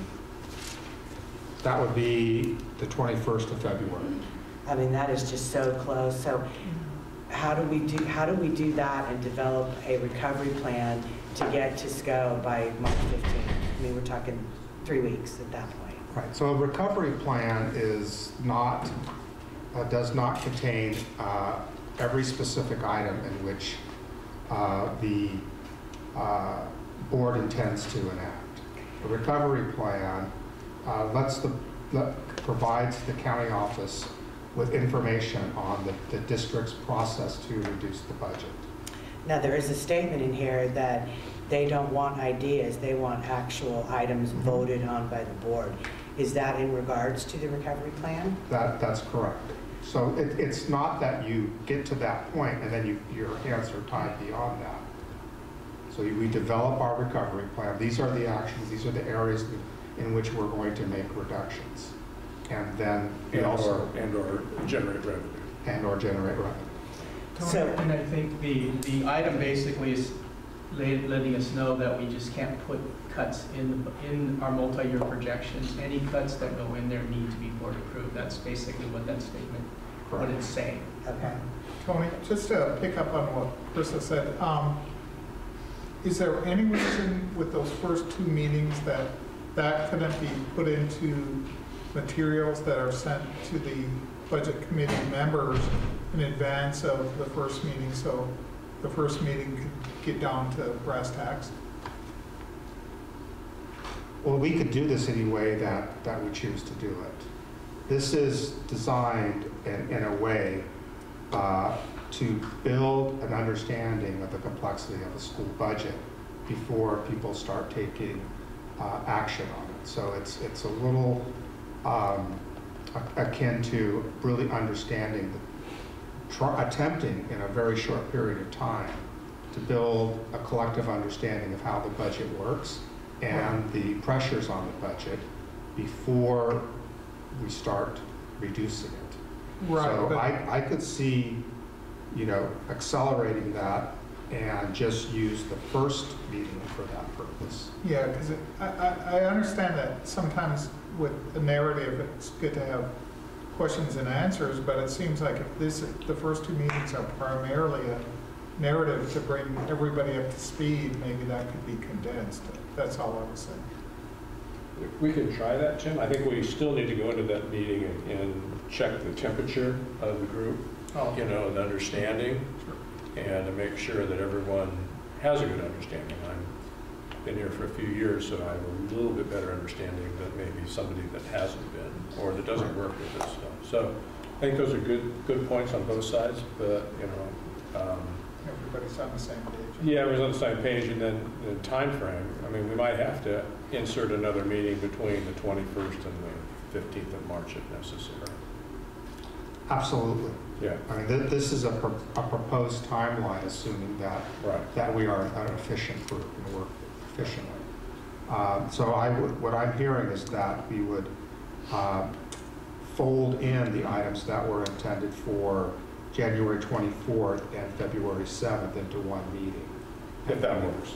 Yes. And then are all the members already selected? I know there are representatives from the 3 unions are going to be on there, but have the unions submitted the people who are coming? I haven't received the official email from Debbie yet for the teachers, but the other 2 associations have given me the reps. Do you know why there's a delay with Debbie's getting her name? No, I know that she's been talking to some folks, and the other day I heard her mention a couple of folks who are going to be there, but I haven't received that officially. Thank you.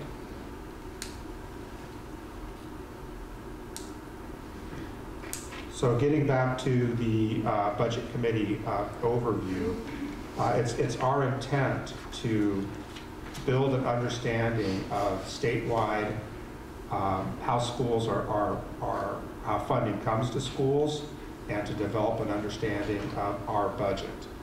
And we were intending to do that in one session. We had also, in the second session, we'll fold this in, we had intended to talk about the governor's budget. That will be, as we're beginning to learn more about his proposal, that will be a I think, pretty efficient in us, because there's not a lot new there. But we also want to be able to bring in the impact of special education, and so we can do that the 24th as well. And then the supplemental fund options are really, that item really is getting into our budget and taking a look at how we are currently allocating those funds. And we allocate those funds through the LCAP. So the supplemental funds are those that are generated by the targeted populations of foster youth, socially economically disadvantaged students, and English learners. And those are the funds that are primarily outlined for their use under the LCAP. So that there's an opportunity there to take a look at how we've allocated funds in the past and what is the best way for those funds to be utilized.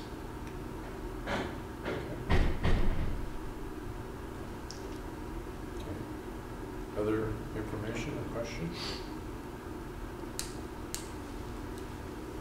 Okay, so we'll go to 2, parcel tax update. Yes, no new information under the parcel tax update.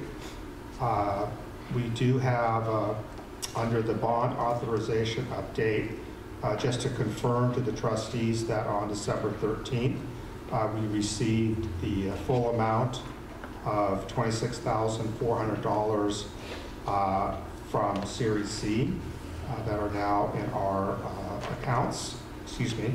26. It was 26,190. 26 million, right? 26 million. Yeah, not thousand. Thank you.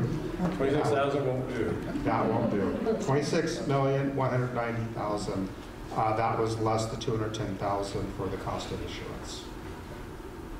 And then under the facilities update for Technology High School, Wright Contracting is continuing with increment 1 demolition. There's a lot of banging and stuff going on over there. Removing windows and doors and cutting holes for the steel columns. And they're beginning to frame walls and roughing in for plumbing, electrical, and the HVAC systems. Over at Lawrence Jones Middle School in the band room, Alton Construction, they poured the footings. They're currently working on putting the vapor barrier down and are planning to pour the slab on grade either the 17th or 18th of this month. And then they will work on the drill pier and start working on structural steel. So it won't be too long before we'll start seeing the room itself emerge. And then over at the high school, Rancho Cotati High School, at the TAG building, they just finished sanding the gym floor and putting down the first coat of sealer. They're laying out the courts and soon will begin the striping. Carpet is being laid in the theater and lobby, and then they will start cleaning the building. The punch list walk is scheduled for January 21st. Punch list is all those items that need to be finished. Make sure we're all in agreement. And then we're on schedule to open on March 25th. And then finally, on the enrollment report, in looking at the raw numbers, it looks like we're down 5 students, the December count compared to the November count. However, there are nuances to these numbers, and CEO Marikawa will detail those now. Yeah, the report attached, we were looking to try to make it a little bit clearer, and I actually think we muddled it up a little bit. So we're going to actually be presenting, let me go ahead and give you a copy of it. And this will be as kind of how we move forward. The idea is to kind of show the board, if we have just a standing number there, it really doesn't mean a whole lot. So we're trying to put a little bit of comparison in there, not only comparing the current month to prior month, but also to our P2 from last year. Now, where the numbers get a little bit more convoluted is the fact that we also report ETK, extended transitional kindergarten. And why that number kind of skews it is we don't get funded by that. So it becomes important that we report that because it is important information, but we also report it without that. And that's really where we're getting a true comparison. The report attached made it appear like we're down 101 students, when in reality we're down 52 students from P2 of last year. So I give you the handout. We'll be updating the website, and this will be the standard format that we have moving forward.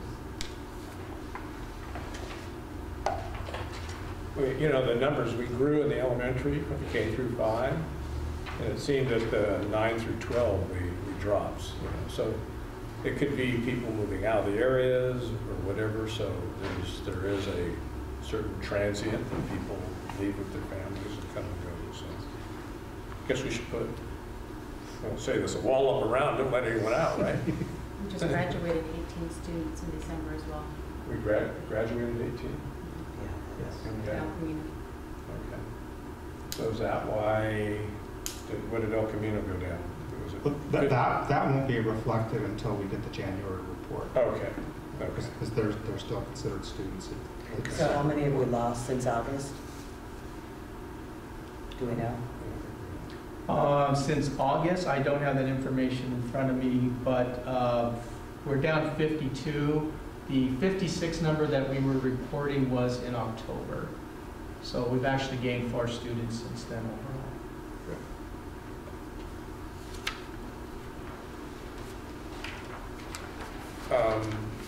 One thing that we did in prior years, way back, we did a 10-day count. And as long as we're confident that our recording system that we have next year is accurate, I don't think we need to do that. But if there's any question as to our reporting system, our student reporting system is not functioning next year, I suggest we go back to that 10-day count process. And that was to count enrollment by grade level and by school each. Right. For each of the first 10 just days. to see where, you know, people are showing up or this or whatever type of thing. But if we feel confident that our, because I know at the beginning of this year there was questions as to, you know. The 10-day count actually serves a few other different purposes, and I think it's important that we would continue to do that. It's actually the students that are showing up, not necessarily who's enrolled in the system. Right.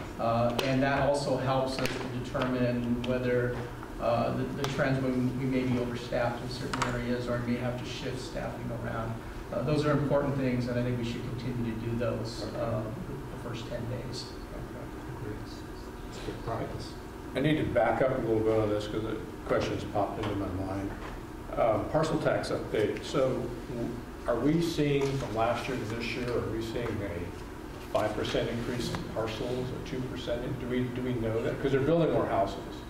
And as they build more buildings, you see different things, you know, pop up, whether it's Krispy Kreme donuts. I don't know if that's quite on the barrier type of thing. It's amazing how different what goes to Bellevue and what goes to us, but the houses we're building goes to us type of thing. Yeah, I don't have that information in front of me what the actual parcels are. Right. I know we are adding parcels throughout the year and they get onto the tax roll, but we also have through senior exemptions they're coming off the roll also. People are getting older, huh? Well, the ones that are getting older are claiming it and claiming the exemption. Okay. They don't necessarily have to. They can continue to support the schools, but some will go ahead. And we've had actually quite a few of those coming in so far this year. So. Okay. All right. So hopefully that's a wash, and hopefully it's an increase with the parcels. And then the other, on the Lawrence Jones Middle School, they poured you're talking about the vapor barrier and our soil. I'm sure they did enough soil preparation there. And I don't know what the engineering is, but right in the middle of a rainy thing and pouring on top of wet soil. Is there enough gravel and drainage underneath that to prevent wicking of wet soil back through that concrete? I'll defer to Josh, who's there every single day. Having experienced that type of thing in this soil, I'm sure, I'm just reassuring that we won't have that.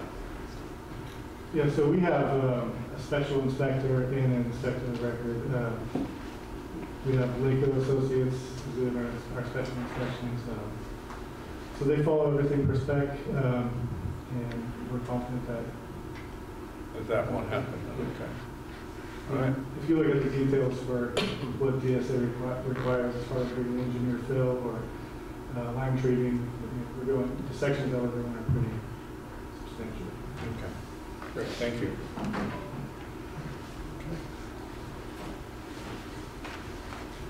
right, any other questions? Now we'll go to 12B, Resolution 1819-8, certifying the results of the November 6, 2018 general election. Yes, it's my pleasure to bring to the governing board this resolution as required by the county to certify the results and seat the trustees that are present. Any questions? If not, may I have a motion to accept the Resolution 1819-8, certifying the results of the November 6, 2018 general election? I'll make a motion to certify the election results from last year. Have a second? I'll second. Okay, roll call. Trustee Brown? Yes. Trustee Chimino? Yes. Trustee Gilly? Yes. Trustee Nahn? Yes. Trustee Wiltmuth? Okay, 12C, approval of request for proposals for RFP for the superintendent search. Yes, as directed by the trustees at the December meeting, I've developed a request for proposal to provide superintendent searches for the district. I also met with President Brown and Trustee Semino prior to the winter break to review the request for proposal and now bring it to the full governing board for their review, and if approved this evening, this would be sent out tomorrow to the various firms. I believe there's 8 firms listed that would receive this tomorrow. So Joe and I had the advantage of reviewing this and questioning Tony on the process a little bit. Once we pick a company to do the search for us, they will start the process. That's correct. Right. Once you approve a contract. Contract will go from there. So all of these people we're sending this letter out to are going to come back with their basic, how they do it, what their proposal is, and then we interview them, we talk to them, and then we choose the firm. Is that basically? Yes, there's one step in between there is that whether or not all of them submit a proposal or not, we can't control, but we would expect the majority of them to do so. And then the subcommittee would review the applications or the initial proposals and then select the firms to interview rather than the full board to do that part. But the full board would interview the selected firms. At what point is it decided whether or not to do a statewide or national search? That would be through the negotiation and discussion with the firm itself. So some of these firms are national, some of them are California. And then, I know I'm getting a little ahead of my skis here, but at what point do we make a decision on how broad the involvement of the stakeholders is in this process? That is a discussion that I would assume that the trustees would include in their interview and make clear to, really you want to know is what is their process, and then with follow-up questions you can get to the nuances to see whether or not that's a match for what the district envisions. So normally do these search firms dictate to the district the level of stakeholder involvement, or does the board dictate to the companies the level? The board will dictate that. Okay. So typically what you will see is most of these firms will suggest that there are a number of stakeholder meetings that are held. specific ones for, say, the Teachers Association, specific ones for SEIU, specific ones for CSEA. They'll suggest that there's a meeting with district administrators, a separate meeting for site administrators. They'll suggest that there are, clearly they'll be conferring with the board through all of this, but there'll also be, typically they do one-on-one interviews with the trustees. Typically they will do at least a couple of just general community meetings to bring in those folks that aren't inside. The board could ask them to meet with specific parent groups. I've seen them, you know, hold a session with the Chamber of Commerce before, just to get, you know, that kind of community input. So it's really up to the board and the consultants to figure that out. Of course, all of that weighs into the cost. The more community outreach, the more that they'll do. And they will all, I am very sure, do a community-wide survey that the board will have input into shaping those questions that anyone and everyone, whether you live in California or not, because it is the internet, provide that input via the survey, an anonymous survey. And that all of that information will be aggregated and then presented to the board in terms of what the community by group and then in the aggregate is looking for. I think it's important that the five of us come together possibly before that and discuss what you know, what each of us want, and, you know, from this process, and who should participate, and what community members, and that. So do we make this as an agenda item to discuss that?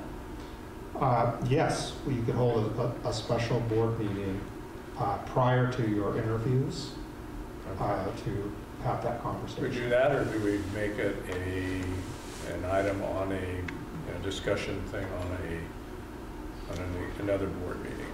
Jennifer had brought up at our last closed session that she thought it was a good idea we meet in a special board meeting just to talk about this. Because I think that's really important, that each of us gets to say, we want PTA, we want, how far reaching do we want to go? Yeah, it's going to affect the cost, but I think it goes as far reaching as we have to.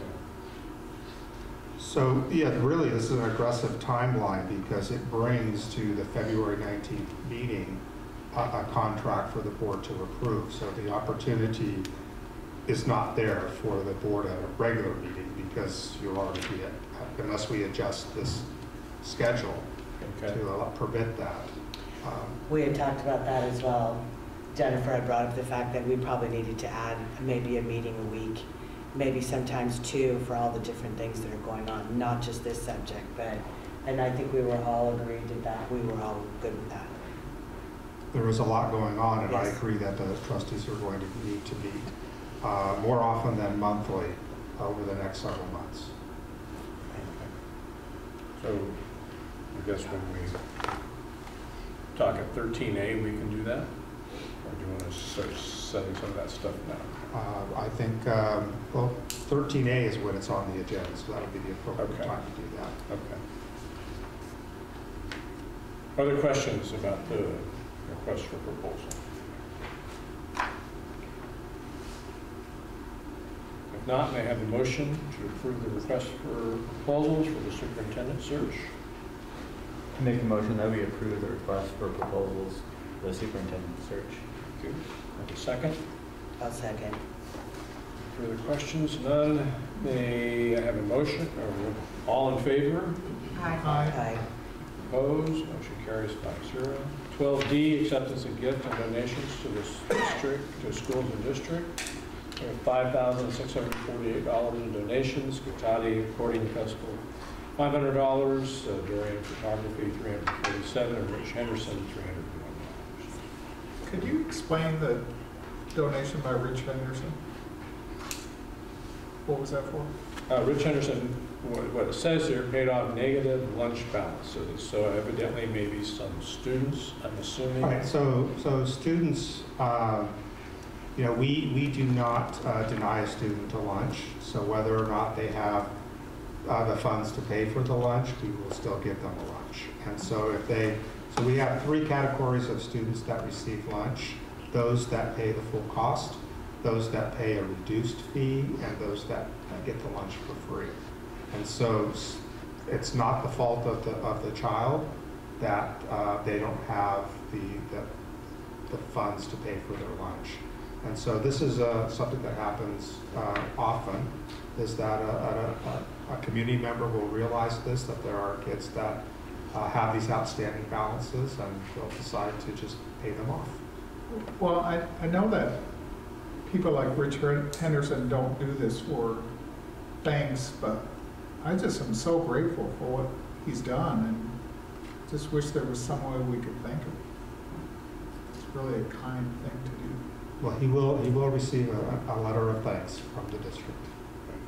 Thanks. Okay. I forgot, we didn't get it, we haven't had a motion yet. Lost my. So I have a motion to, we did get a motion in a second, right? No.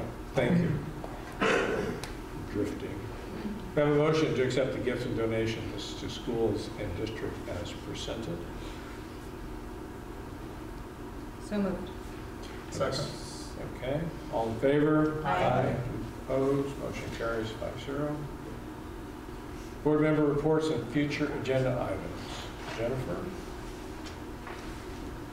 So I attended Technology High School senior CAPA night for a couple of hours and observed the students work together, analyze, and problem solve.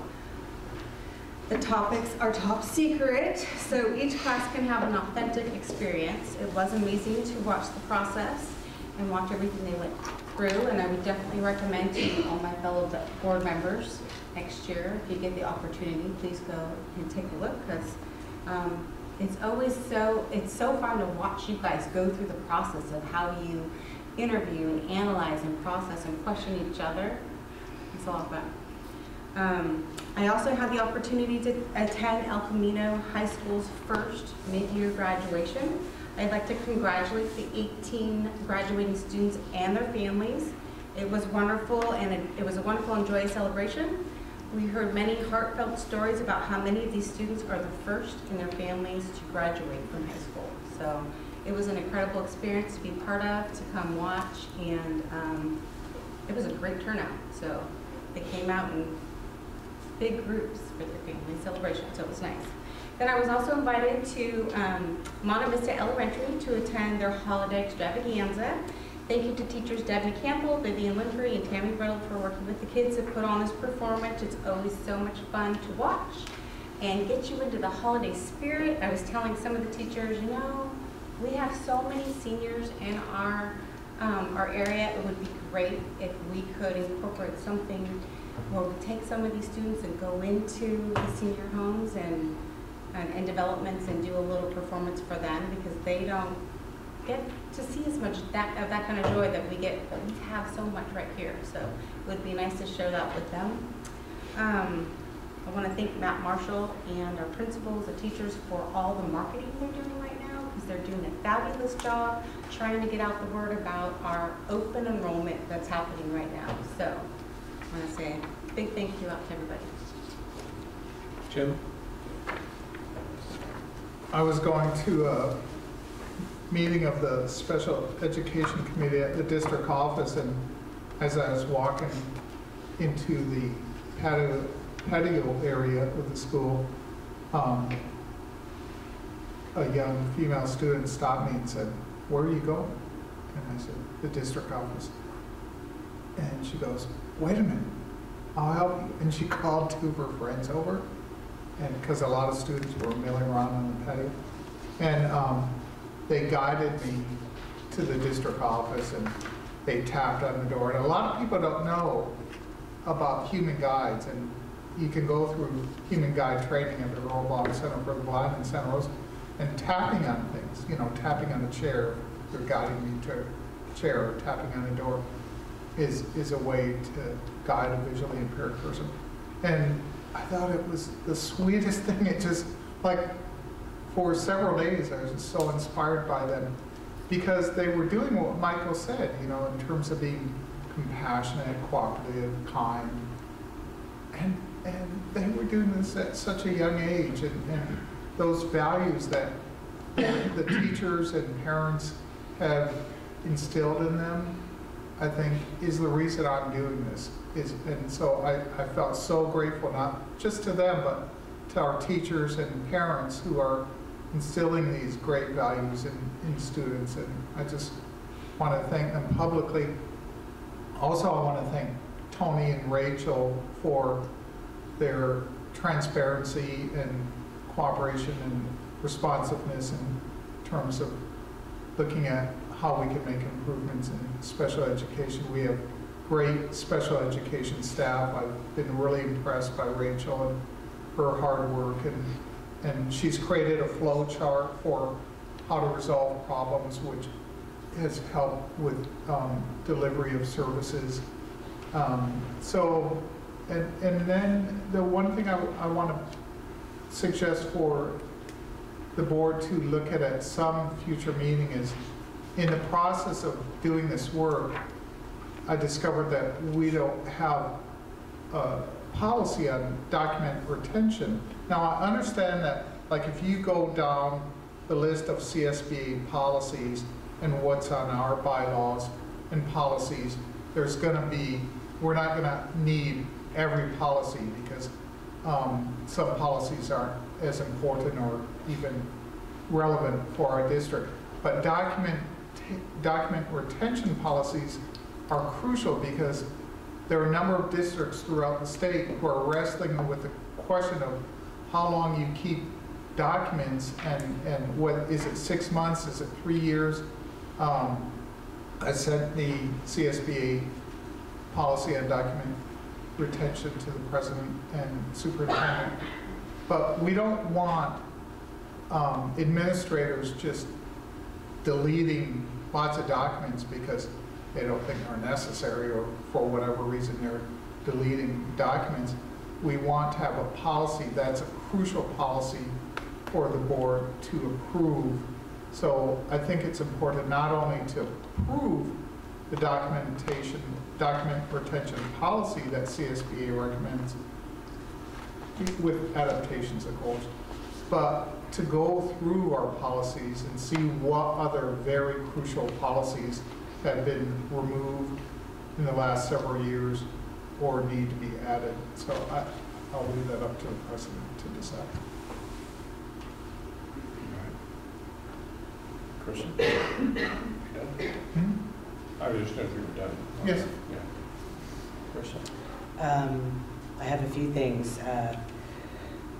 The 3000 series on Gamut is gone off the website. There's only one item left in the 3000 series, and it's something to do with vehicle maintenance. Everything else is gone. All the retention policy, it's been deleted or it's just not there. So I would like to see a future agenda item where, do we have the 3000 rewritten, or do we know who deleted them all or what happened? Well, I know that the policies, the 3000s, the district has in the process of updating all of its policies, and the 3000s were ready to come to a board meeting for approval. I'm going to check with Mindy here from my memory. Did they actually appear on the agenda? Yes, April of 2017, and the board took no action. Okay, so those 3000s came to the board last April, 2017? I believe 2017 or 2018. Or 2018. Okay, so last spring. 2018.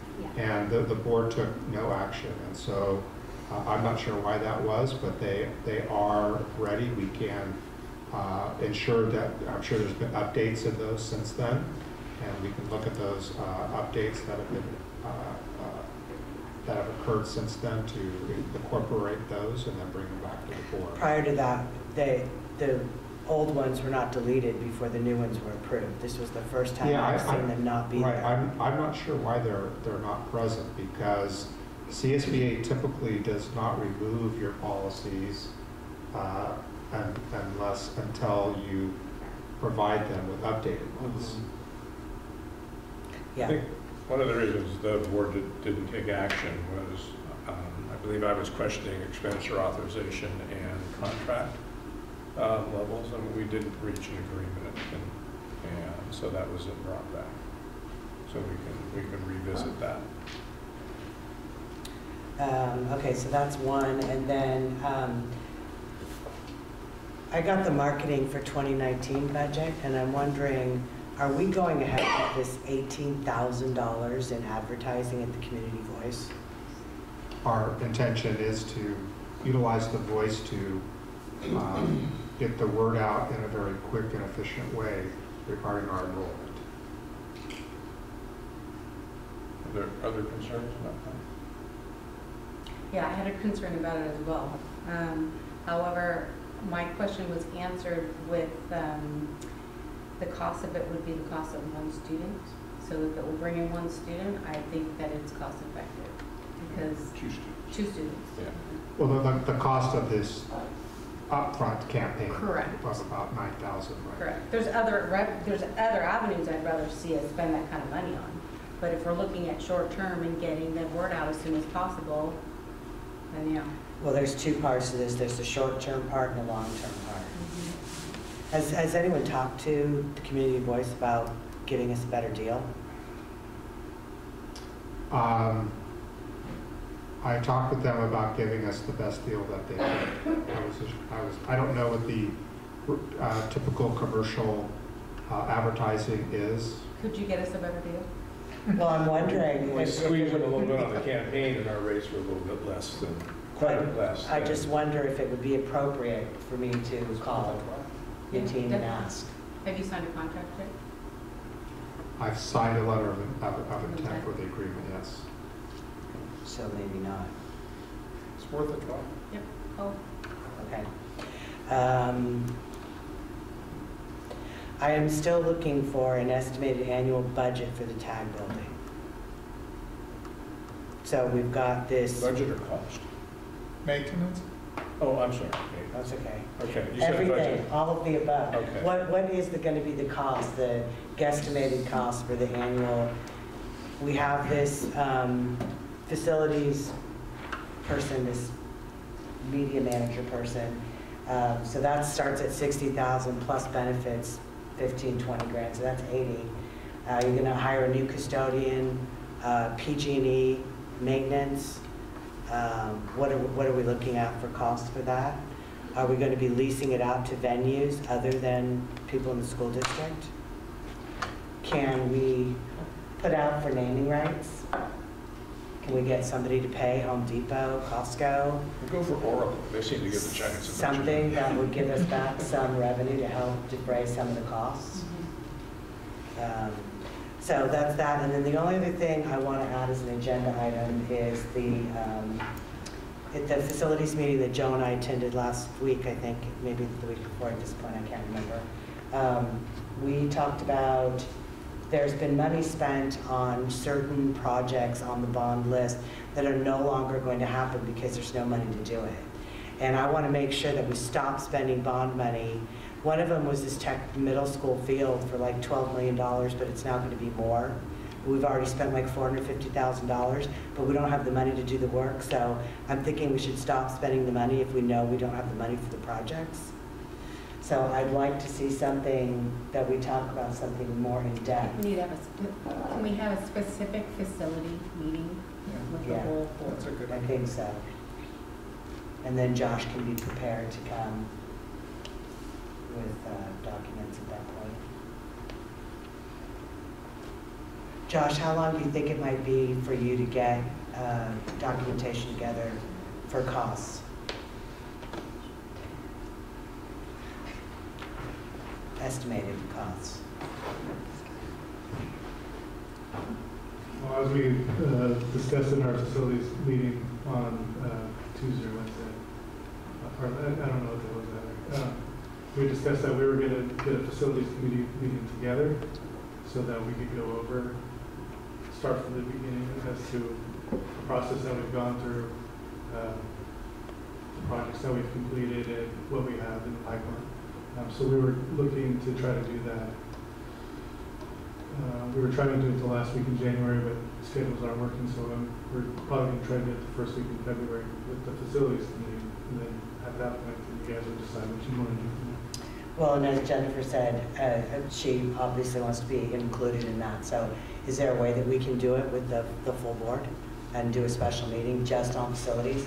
Because we're obviously changing track here. We don't have the funds to complete a lot of projects. So, and what we are going to have, the Series D bonds can't be sold for 12 to 18 months. Correct. So then we'll have to decide where that money is going to go at that time. Correct. So, yeah, so that's what, sorry. That's okay. So we could probably schedule a special meeting first week of February, you think, maybe? So we got, yeah, I haven't been able to check more it. special meetings coming up that we'll talk about. So let's talk about so, yeah, how we prioritize it. That's why we wanted to meet with you two first, and then you guys decide how you want to proceed from there. Thank you. Yep. Joe? It's not like official board business, but my son goes to Han, and in December they had craft night, so we went to that, and it was pretty awesome. Bunch of glitter and glue and people running around. And then the basketball team came, and they were ready to practice, but we were still making stuff, so it was pretty fun trying to clean it up before they started. And that was it. That's all mine. Hey Joe, what's your front door? What's up? What's in your front door? I have seen the sign twice. I forgot what it says. So my wife put it there. Has something to do with the school. I'm sorry. It does. It says open enrollment. Open enrollment. Yes, I'm sorry. I get home late and I just go to work at 4 in the morning and get home at 6 at night. Yeah, I love CRPUSD. Do we have one of those signs in here? No. I saw one and all I could see was the I Heart as I went by. It was in someone's yard. That was the only thing I've seen.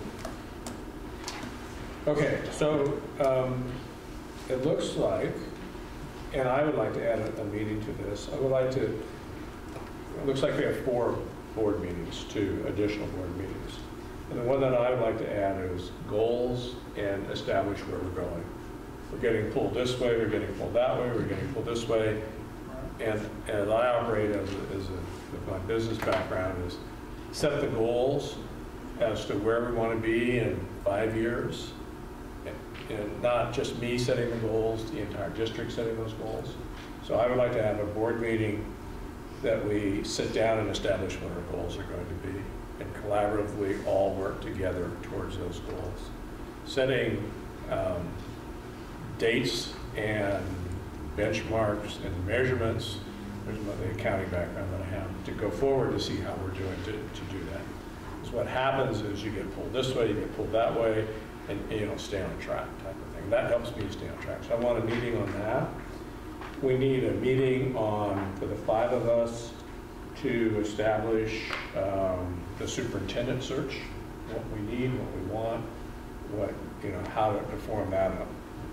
Then we need a facilities meeting, and then we need a Brown Act meeting. So if we prioritize those, I always want to put mine first, but we need to do probably the superintendent first, and then the goals and facilities second and third, and then the Brown Act fourth. Yeah, because some of those are time sensitive, like the superintendent. Right, so obviously we have to do the superintendent. Right. So if Tony and Mindy can pick some dates and set some times, hopefully everyone be as flexible as possible. I only have one date where I actually splurged about Hamilton tickets, I think the 13th of February, so other than that. We were also invited to participate in Yeah, I saw that too. That too. So we need to look at that and calendar as well. Okay. And I don't know how, do we merge our goal meeting with that? Or is that something additional? I think that's probably completely something totally different. Just something different, okay, all right, okay. All right. Pardon me? What? I wanted to ask Louis, Would you be willing at the next board meeting to present us with your Pathways program? Absolutely. It's actually academies. We were close. Oh. Did great. So we can get that. I would be happy to. Thank you. On the next board meeting. Okay. So we're going to plate is full and overflowing, but we'll manage. We'll take bites at a time and get it done. 13B, Superintendent's Report. Very good. So the first item that I have, or I have two items tonight. One that isn't on the agenda, which is some really good news to put out there. As the trustees know, we've working with Credo High School to establish a joint climate action student committee, and Assistant Superintendent Julie Syndergaard has been working with the administration at Credo and also has met with Credo students prior to the break to begin this process. So she's identified two science teachers, one from Technology High and one from Rancho Cotati High, to help facilitate either a whole day or half day summit to bring students from each of the three high schools together to discuss the resolution and provide opportunities for questions, input, and next steps. So at this point, right now, she's looking at some dates at the end of January that will work for all three entities, with the goal to have the resolution ready for to bring back to the board at the February 19th meeting for consideration.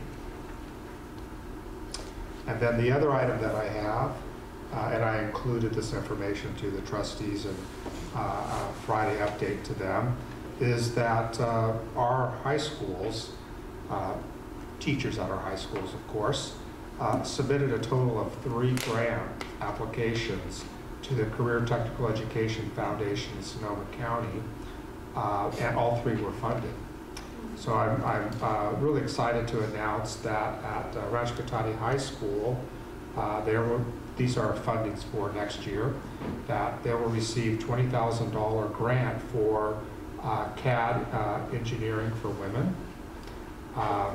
And then at Technology High School, they were approved for a $7,300 planning grant under the title of Building Math and Confidence Skills, Building Math Confidence and Skill through Automated Systems. And then an implementation grant of $21,500 under the title of Math Applications in Computing and Robotics. So congratulations to these 3 teachers in these 2 schools, batting 1,000 in this grant application process. So can we, if we saw the grant applications, is it going to explain what they're going to do with those funds? Yes, okay. The applications themselves. I'd like to just to see, what they're planning. Okay. What I love grants, sometimes what I dislike about grants is if you build something and do something, then you're out of money. Continuing it drops off type thing. But if it brings positive results for the period of time, that's great. I love grants and I hate grants. Okay, any others? If not, we will adjourn the meeting. Thank you.